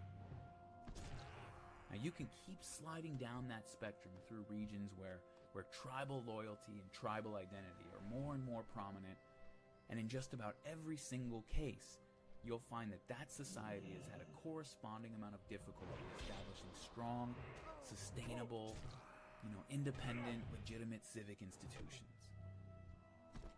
Every nation, at some point, if it's going to be a nation, at some point has to accomplish this gigantic task of somehow getting people to transcend their local ties of blood and instead identify with an idea. Something they can't see, can't touch. And yet that idea has to earn their loyalty to the point that they're willing to leave their home, leave their blood family behind to go off and fight and die for it. And again, if you live in a place like the United States, we do this all the time. It's how we butter our bread, right? You probably take this totally for granted. You're wondering why I'm spending so much time talking about it, but that's only because this task has been so thoroughly accomplished. It was already mostly accomplished for us by the English and the Dutch and the rest before they ever even got to the New World. And today we hear about the difficulties, right, that the U.S. is having with its nation-building adventure in Afghanistan, and how, what's the headline usually? Something like, Afghan tribalism impedes the formation of the state, right? And most people think of that as a sign of sort of primitive backwardness in Afghanistan, even if they're polite enough not to say it that way. But what those people often fail to understand is that the tribalism of Afghanistan is normal. Okay, that's the default. And what you see in the United States, that's not normal. If anyone's ever told you that this is normal, they're lying to you. No matter how much we take it for granted, 320 million unrelated people living together in, relative harmony with individual violent crime, but no civil strife to speak of, that is not normal. And figuring out how to get non-kin to cooperate in a sustainable way is a basic human social equation that very few groups ever solve. Doing it on this level has only happened very recently, and sustaining it is a balancing act, a very delicate one. In the U.S., right, we have We all remember the story of the Hatfields and the McCoys in the U.S. I think we hear it as kids. Well, if you're not from the U.S., you probably have no idea what I'm talking about. So the Hatfields and the McCoys were these two families in the southern United States who got embroiled in this decades-long blood feud back in the 19th century. It started over something small, but revenge led to reprisal. A ton of people got killed, and eventually, decades later, these two families are still calling in reinforcements and hiring mercenaries and having basically military engagements, small-scale military engagements, these two families. Now, the very fact that most people in the U.S. today still know that story, I think there was a TV movie about it a couple years ago, that tells you something important about it. It's famous because the very social structures that would allow a generational family feud like that to happen have been pretty much eliminated. So it's kind of fascinating to watch on TV. That kind of tribal blood feud wouldn't even make the gossip pages in Pashtun Waziristan in 2015. It's just a part of life. And so how do you get different people who don't identify with each other at all, who may even be rivals or traditional long-term enemies, to start thinking of themselves, to start feeling themselves to be part of a larger symbolic family? How do you get the Hatfields and the McCoys to put aside their differences and shake hands and say, well, brother, we're both Americans and there's a war on in Germany, so I guess we gotta end this fight of ours and get over there together? How do you do that? That sounds silly, but for millions of people in 1918, this was not a theoretical question. For many people living in the former territories of the empires that had just been shattered by the First World War, it was the only question. The Russian, Ottoman, and Austro-Hungarian empires had just been wiped out, and their constituent peoples had already begun the process of constructing, advocating, and fighting over the identities that were going to replace them. The proximate cause of the whole war was rooted in this dynamic. You know, the war was kicked off by the assassination of an Austrian archduke by a young Bosnian Serb who wanted a Serbian national identity apart from the broader empire. The Russian Empire had been burned to the ground by its revolution. And right at this moment, you've got a civil war raging between not only the revolutionaries and the remnant of the old regime, but between different groups of revolutionaries. You've got people fighting for their national independence and identity, and then you've got hardcore communists who want to throw out national identity altogether and replace it with an economic class identity. They see national borders, national identities as just barriers to keep the workers apart from one another. They want only an identity based on economic class. In the Arab world, in the Arab territories of the defeated Ottoman Empire, it's national identity projects, and they're starting up almost from scratch. The Ottomans, they'd ruled Arab lands for hundreds of years, and there had never been an Arab nation state, not in the modern sense of the word. There were wide cultural differences between the various Arab regions, though, and so national identities began to take root along those lines. But it was not going to be easy. And if the 20th century taught us anything at all, it taught us that there's more to building a nation than just running a rag up a flagpole. The wars and the revolutions of the 20th century, they were about competing identity projects as much as they were about economic arrangements or competition for resources or any of those kinds of things. People can live for a long, long time in poverty. They've done it all through history. People will not tolerate living very long at all without a meaningful answer to the question of who they are. When the existing answers to that question fall into doubt, and new answers begin to be offered up as replacements, the transitions bring turmoil, and that turmoil very often turns into chaos. But the Arabs had already seen more turmoil in the last few decades than most people had seen in the last few centuries. As the Ottoman Empire was falling into decline, European colonial powers had begun to move into the lands that the empire formerly controlled. All of North Africa had already come under the control of European empires by the early 20th century. These new colonialists were barely finished unloading their ships when the First World War broke out, and they wasted no time pulling up locals and sending them off to fight in Europe. Most Arabs weren't sure what to make of the whole thing or what any of it had to do with them. I mean, try to imagine I'll use the example of the French in Morocco. France had only been in Morocco for about 2 years when the war broke out. And the people in many of the outlying villages or in the hills hardly knew who the French were. Many of them didn't know who the French were. And yet after only 2 years, the French were loading up 45,000 Moroccan Arabs onto ships and sending them off to fight Germany in the trenches of the Western Front. I mean, can you imagine how disorienting that must have been? Britain and France were both conscripting people from their new colonies and sending them off to die, very often in the front lines. Because, well, why not, right?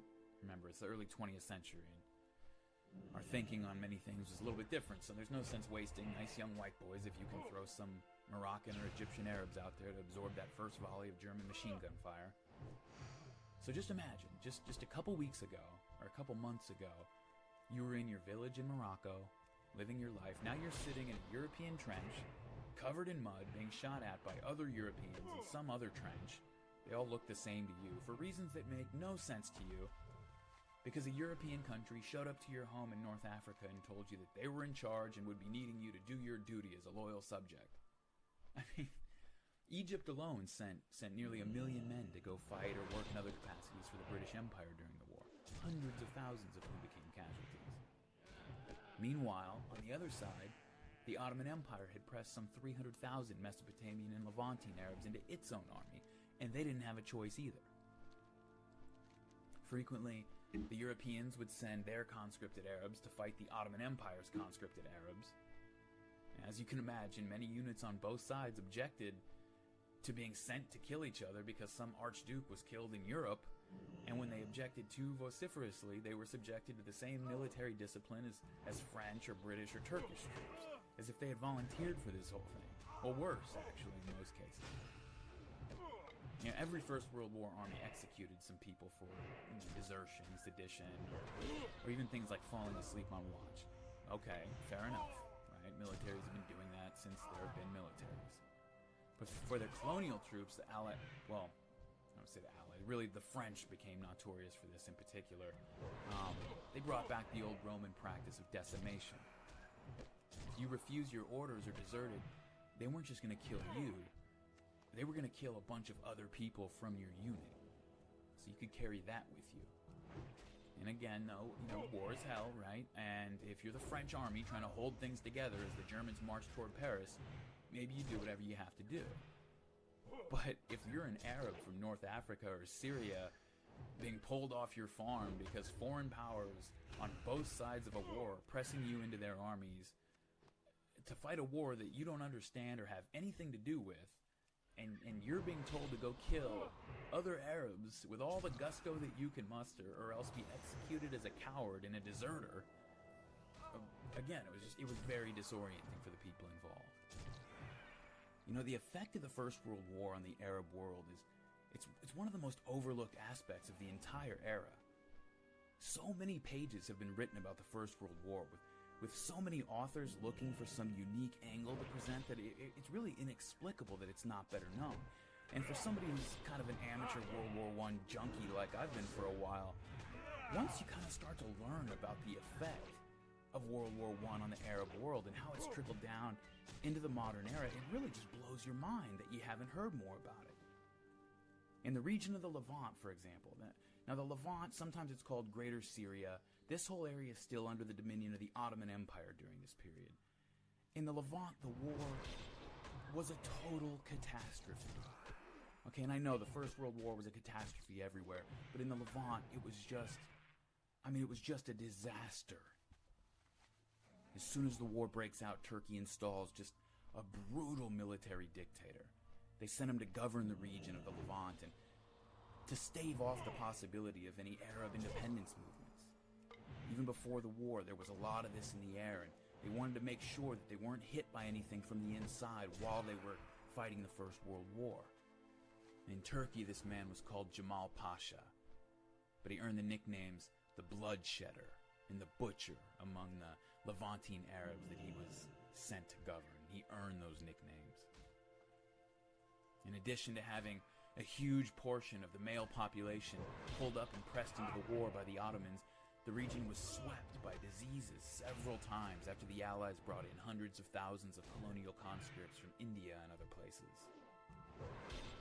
If that wasn't enough, the Allied naval blockade, combined with the interruption of agriculture caused by the war itself, and then a poorly timed drought and locust infestation, a couple locust infestations actually, a few years in a row, led to a famine of apocalyptic Guys, proportions. are from And this part's controversial, but there is evidence that the Ottoman Empire, and Jamal Pasha specifically, imposed the famine on the area of Mount Lebanon, very similarly to the way that Joseph Stalin would later do in Ukraine.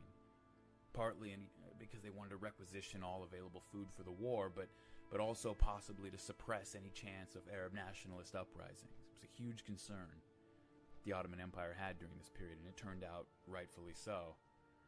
And this accusation was common for decades after the war, but again, it's highly controversial, along with everything else having to do with Turkey and the Ottoman Empire during this period. So I'm not telling you that it happened. I'm telling you that there is a controversy about it. If you're interested, I encourage you to investigate it on your own. So we all know how terrible the war was for France and for Belgium, right? For Germany and Russia. But beyond the Arab rebellion, Lawrence of Arabia and all that, not a lot of people even know what the Arabs were up to during this period. Well, this famine in Greater Syria in particular was devastating. And don't mistake me, this was a famine. This was not a food shortage, okay? There are pictures, and they've got everything you're used to seeing in all the most infamous and horrific famines in history. Weakened, bony people lying in the streets just waiting to die, skeletal children with the big, distended bellies, women and children digging in fields for insects and roots and everything they can find. I mean, everything. It's horrible. Edward Nicolay was an employee at what would later become the American University of Beirut, and he kept a diary at the time. And in it he wrote, quote, "Starving people lying about everywhere. At any time, children moaning and weeping, women and children clawing over rubbish piles and ravenously eating anything that they can find. When the agonized cry of famishing people in the streets becomes too bitter to bear, people get up and close the windows tight in the hope of shutting out the sound. Mere babies amuse themselves by imitating the cries that they hear in the streets or at the doors." End quote. Okay, now stop for a minute and try to put yourself in that place. Okay, actually stop. Take it out of his diary, pull it out of its literary context, and just imagine what must have been going on in that community, what it must have been like. Imagine being in your house and having to shut up the windows as tight as you can and close the gaps with towels, because all day and night there are people moaning and children crying in the streets because they are starving to death. They're out there moaning. Imagine lying down to sleep every night with your belly empty, with your children hungry, and hearing non-stop moaning in the streets like it's the zombie apocalypse out there. A famine is a special kind of disaster. And not to downplay the horror or the tragedy of any loss, but say when an earthquake ruins a city and kills thousands, the shock is instantaneous. The suffering is acute. It happens, it's horrifying, and then you try to process the loss. Maybe you're successful, maybe you're not. A famine is something else. It just drags on. Starvation gradually breaking people down, reducing human beings who previously had read poetry and worshiped God into turning them into mere creatures who hunger. And no appalling tragedy or act of just ultimate terrible depravity brings the whole thing to a big climax. No. It just goes on and on and on, breaking human beings down. There are reports of cannibalism. One Maronite Christian priest, he later admitted that a man had come to him to confess that he had killed and eaten his children. The psychological impact of going through a period like this, not only on individuals, but also on the society, is overwhelming. There's a book called Bloodlands by Timothy Snyder about what Ukraine and Poland and Belarus and the other countries caught between Hitler and Stalin suffered through during that period. And the first chapter of the book on the famine imposed by Stalin on Ukraine and about what people did and how they got through that insane, desperate time. That chapter is so devastating to read that you can't imagine how it's ever possible to come back from it. You read the few pages on cannibalism that took place and you feel like you need a shower. It doesn't leave you. And we weren't there. You know, we didn't go through it. We all like to believe that we would have been the ones to hold out and keep our dignity and do the right things all the way to the end if we had to. But history tells us that hunger and desperation run deeper than human will. And there's a point beyond which something far more ancient than our ideals and our considerations of ourselves as moral creatures takes over. At least it takes over for moments, but a moment is all it needs. You know, the man who confessed to eating his children in his delirious, starved madness. When the madness passes, he doesn't go back to being a man who has never eaten his children. You don't get cured of that. Or even if you just did something relatively less horrible, like stole the last piece of bread that your neighbor had to feed his starving children because you needed to feed your own starving children. When the famine passes, you don't go back to being a person who can pretend that you would never do such a thing.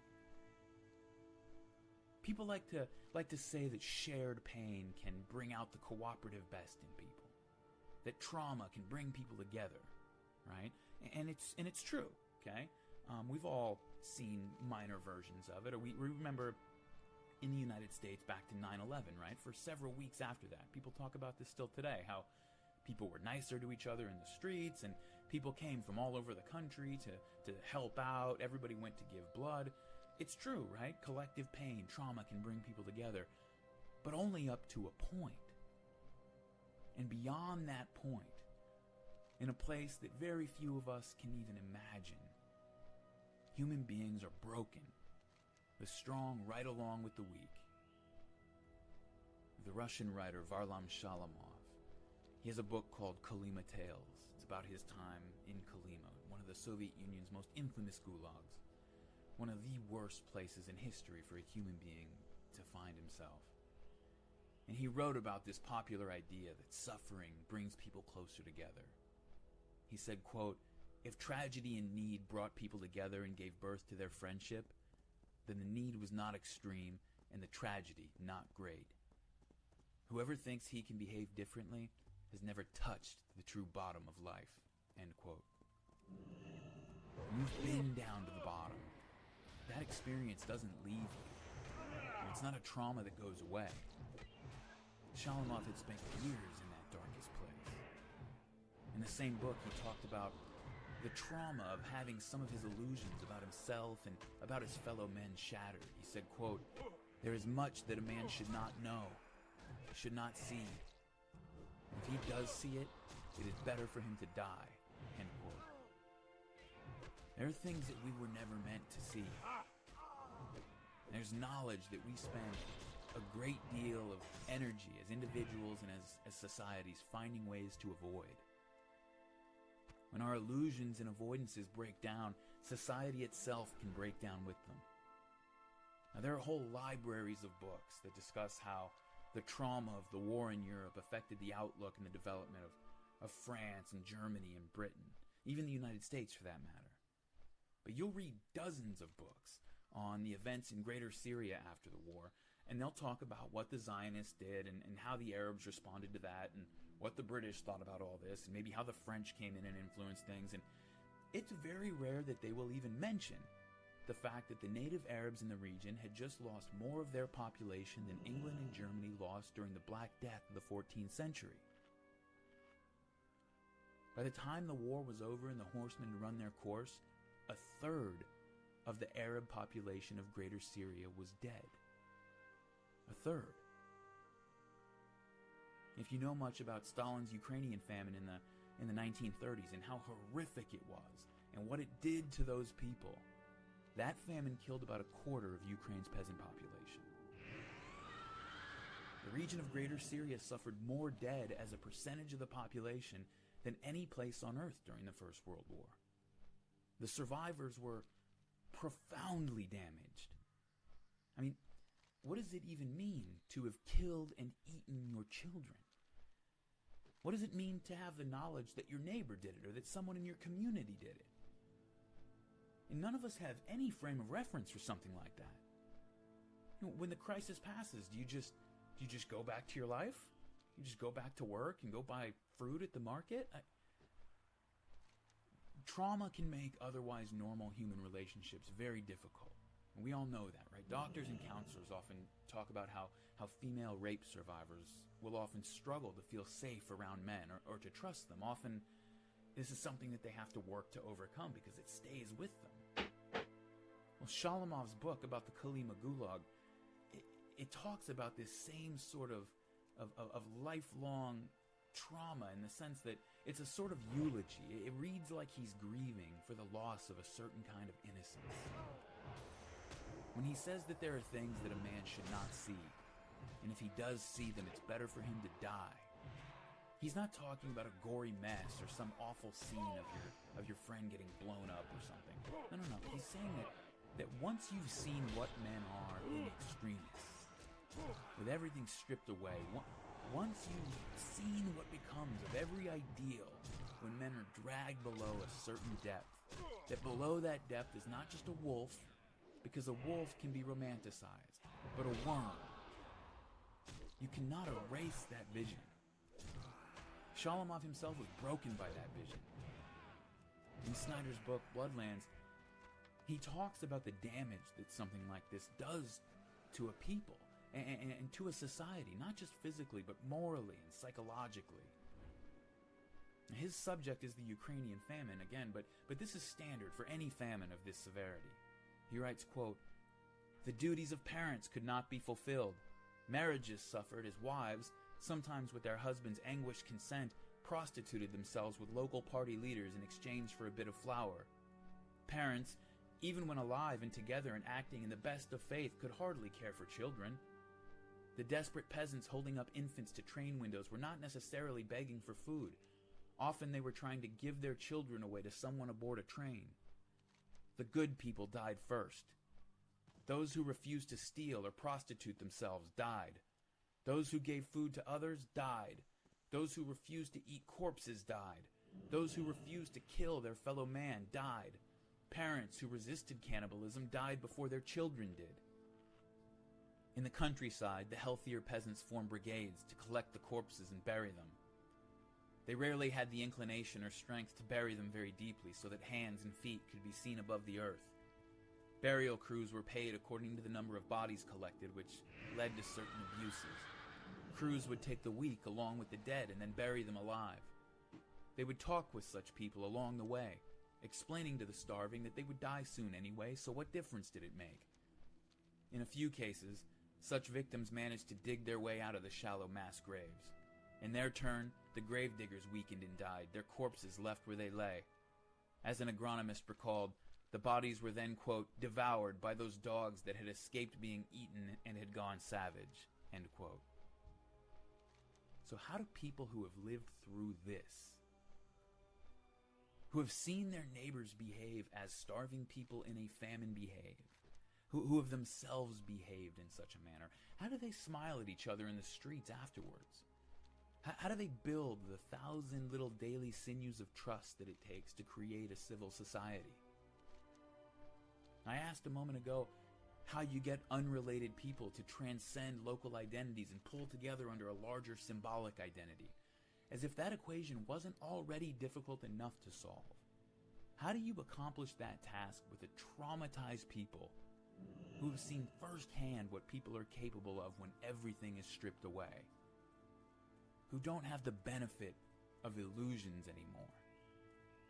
It's hard to imagine it being possible at all, and yet these were the people crowding the streets to cheer for Emir Faisal I as he installed himself in Damascus.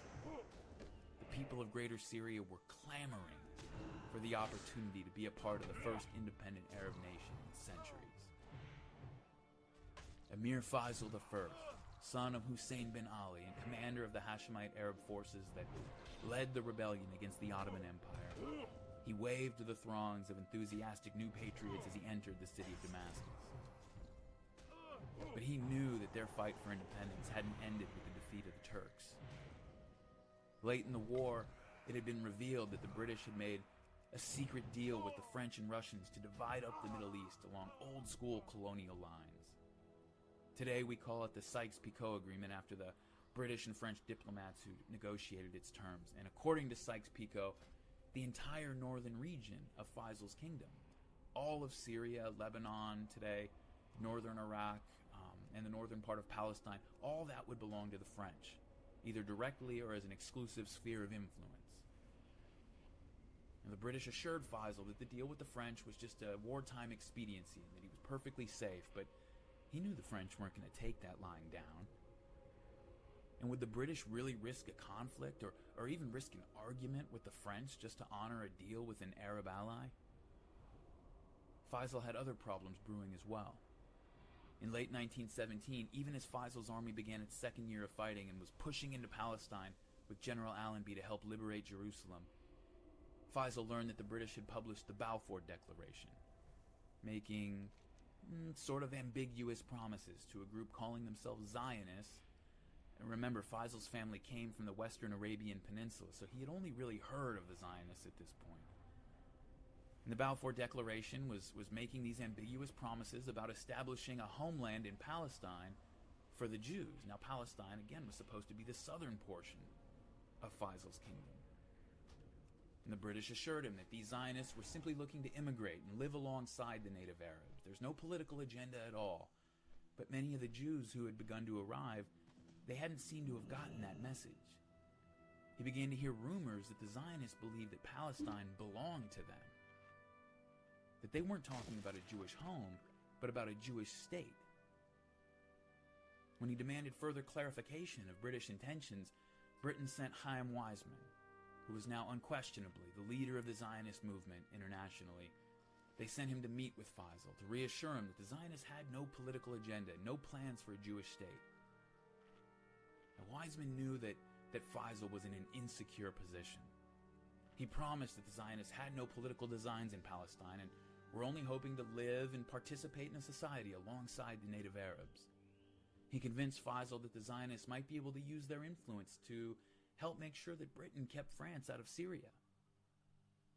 And if Faisal needed any more convincing, the British diplomat, Sir Mark Sykes, of the Sykes-Picot Agreement, this is a highly placed British diplomat, he was openly talking about this all-powerful international Jewish conspiracy, and he warned Faisal personally, quote, "Believe me when I say that this race is universal, all-powerful, and cannot be put down."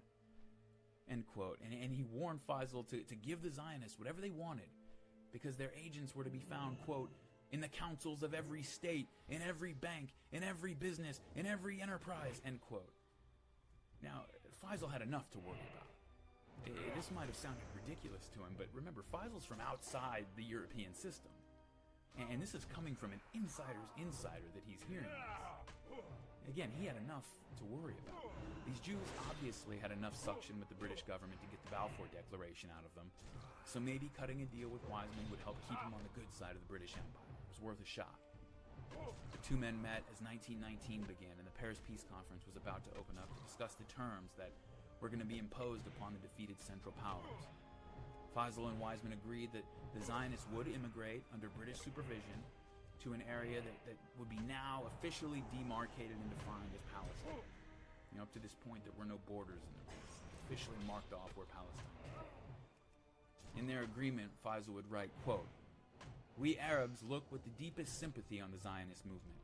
Our deputation here in Paris is fully acquainted with the proposals submitted yesterday by the Zionist organization to the peace conference, and we regard them as moderate and proper. We will do our best, insofar as we are concerned, to help them through. We will wish the Jews a most hearty welcome home. I look forward, and my people with me look forward, to a future in which we will help you and you will help us, so that the countries in which we are mutually interested may once again take their places in the community of the civilized peoples of the world." End quote. Faisal's allies in Greater Syria started getting very restless at this point. You remember, Faisal's Hashemite clan they weren't from the Levant. They came from the Arabian Peninsula. He was asking the independent tribes of Greater Syria to accept his leadership and submit to this new state. The Syrian nationalists had spent the war being tortured and hanged by the bloodshedders' secret police, and they didn't like the compromises Faisal seemed to be making with people that they considered a threat to their independence. They were trying to tell Faisal that he couldn't trust Wiseman's promises. The Zionists who were coming into Palestine were telling a very different story. Just after Faisal reached his agreement with Wiseman, the Arab mayor of Jerusalem at the time had a run-in with the head of the Zionist Commission that kind of gives you an idea of what they were so worried about. The head of the Zionist Commission, a man named Menachem Usishkin, he had come for a scheduled meeting with the mayor.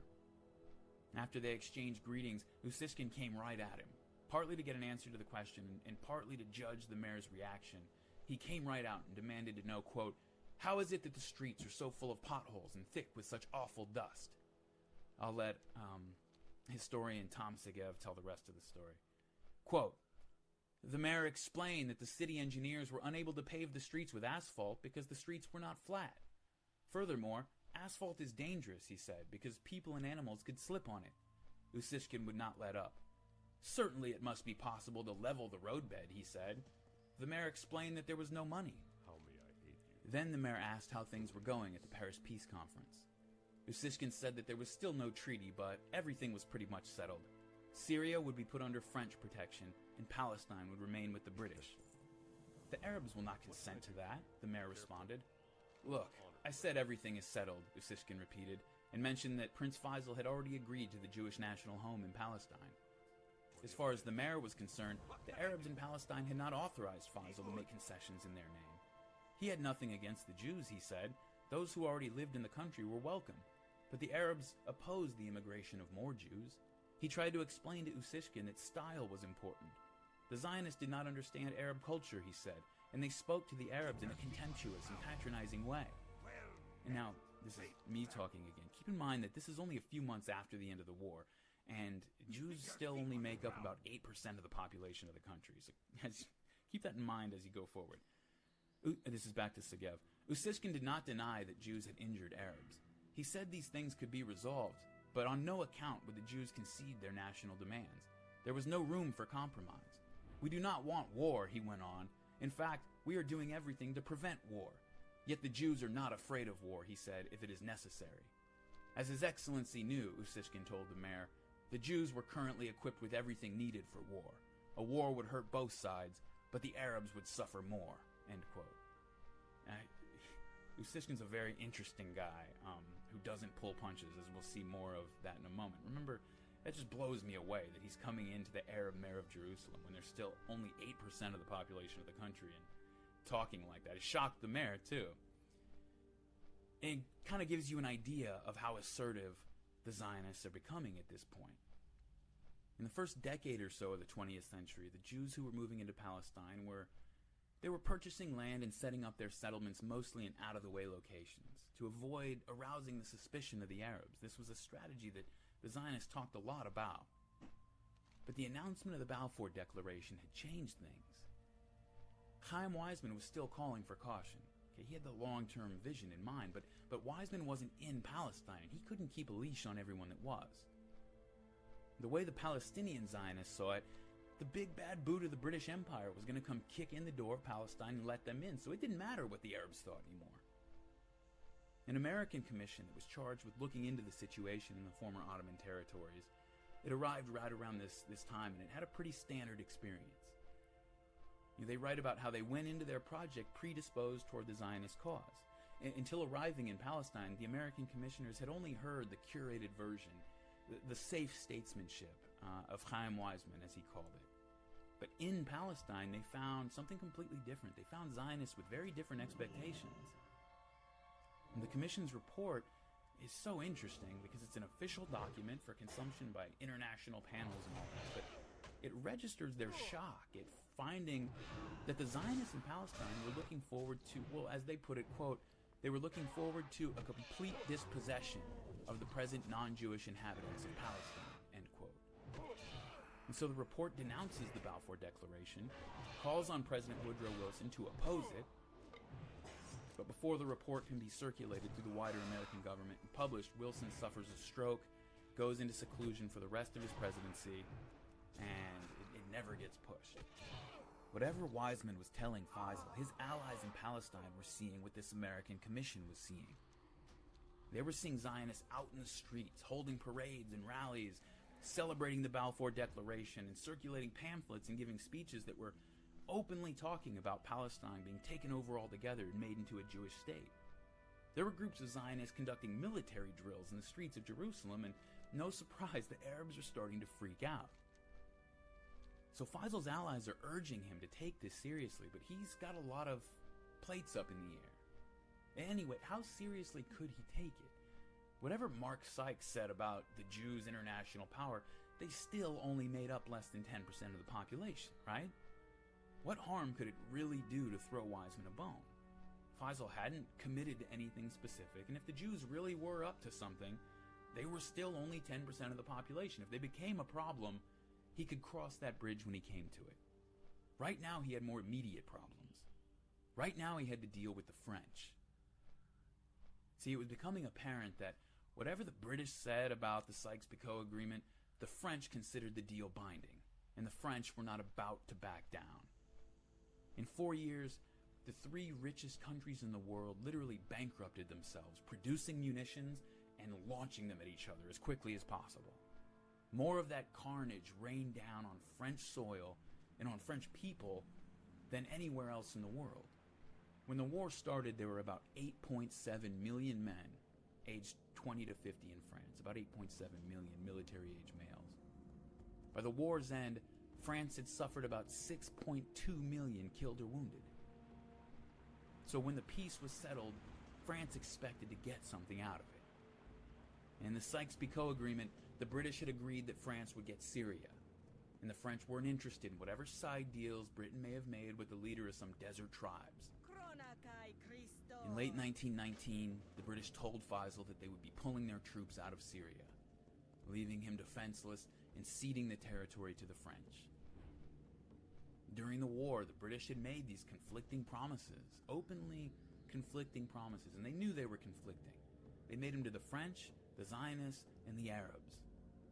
Well, if Faisal had been fooling himself into believing that the fact that the land in question was Arab land meant that the promise to the Arabs would matter more to the British than their promises to wealthy European Jews or to the Republic of France, well, as David Lloyd George, the Prime Minister of Britain at the time, said, the friendship of France is worth 10 Syrias. So of the three promises made, the French and the Zionists would both get their wish. When push came to shove, the Arabs were voted off the island. If they wanted to protest, but it's our island, well, welcome to colonialism. Make yourself comfortable because you're going to be here for a while. Faisal had been betrayed. I mean, there's no other way to put it. Now, looking back, most of us think what he was probably finally thinking in that moment. Of course he was betrayed. Of course the British took sides with the French and the European Jews and threw the Arabs under the bus. What did he think was going to happen? He might have been upset about it, but he also knew that he had no choice but to take the advice of the British and try to deal with the French. Any force he could muster would stand no chance against just a few divisions of the French army. And so in January 1920, they agreed to terms which stated that Faisal would remain in power, and even that the French would not station a large permanent military force in Syria as long as French advisors were the only ones influencing policy. Well, Faisal's allies weren't having any of that. Faisal agreed to it. They weren't letting that go. Remember, Faisal's Hashemite clan was, again, from the Arabian Peninsula, so he's expecting the tribes and cities of the Levant to pledge their loyalty to him. And more than that, he's asking them to give up a lot of autonomy and submit to a state government that he would be running. But they knew colonialism when they saw it, and they hadn't just fought a war against the Muslim Ottoman Empire to just hand Palestine over to the Zionists while the rest of Syria became another French colony, with Faisal as their puppet. They would have been better off under the Turks. The French and British did try to soften the blow. See, they knew that the world had changed in the last 4 years. Old school, ass-kicking colonialism wasn't as simple as it used to be. And for one thing, you had the Americans, the annoying, self-righteous Americans who wouldn't stop talking about it, and they didn't like it.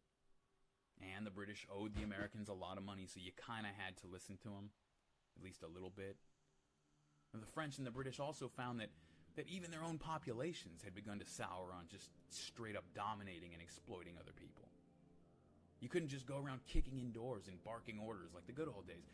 They had just spent 4 years pumping their own people full of propaganda about how that was the kind of behavior that only the evil Germans engaged in. Civilized nations like France and Britain just didn't do that. I mean, they're still totally going to do that, obviously, but they just have to put some lipstick on it first. Well, the lipstick that they came up with was called the mandate system. In a nutshell, it went like this. The former territories of the Ottoman Empire... Alright, to be candid, I've had enough as much as I could take. I am going to go to bed. Take a nap. I've been up for quite some time. I didn't start streaming so much later in my avenue of wakeness.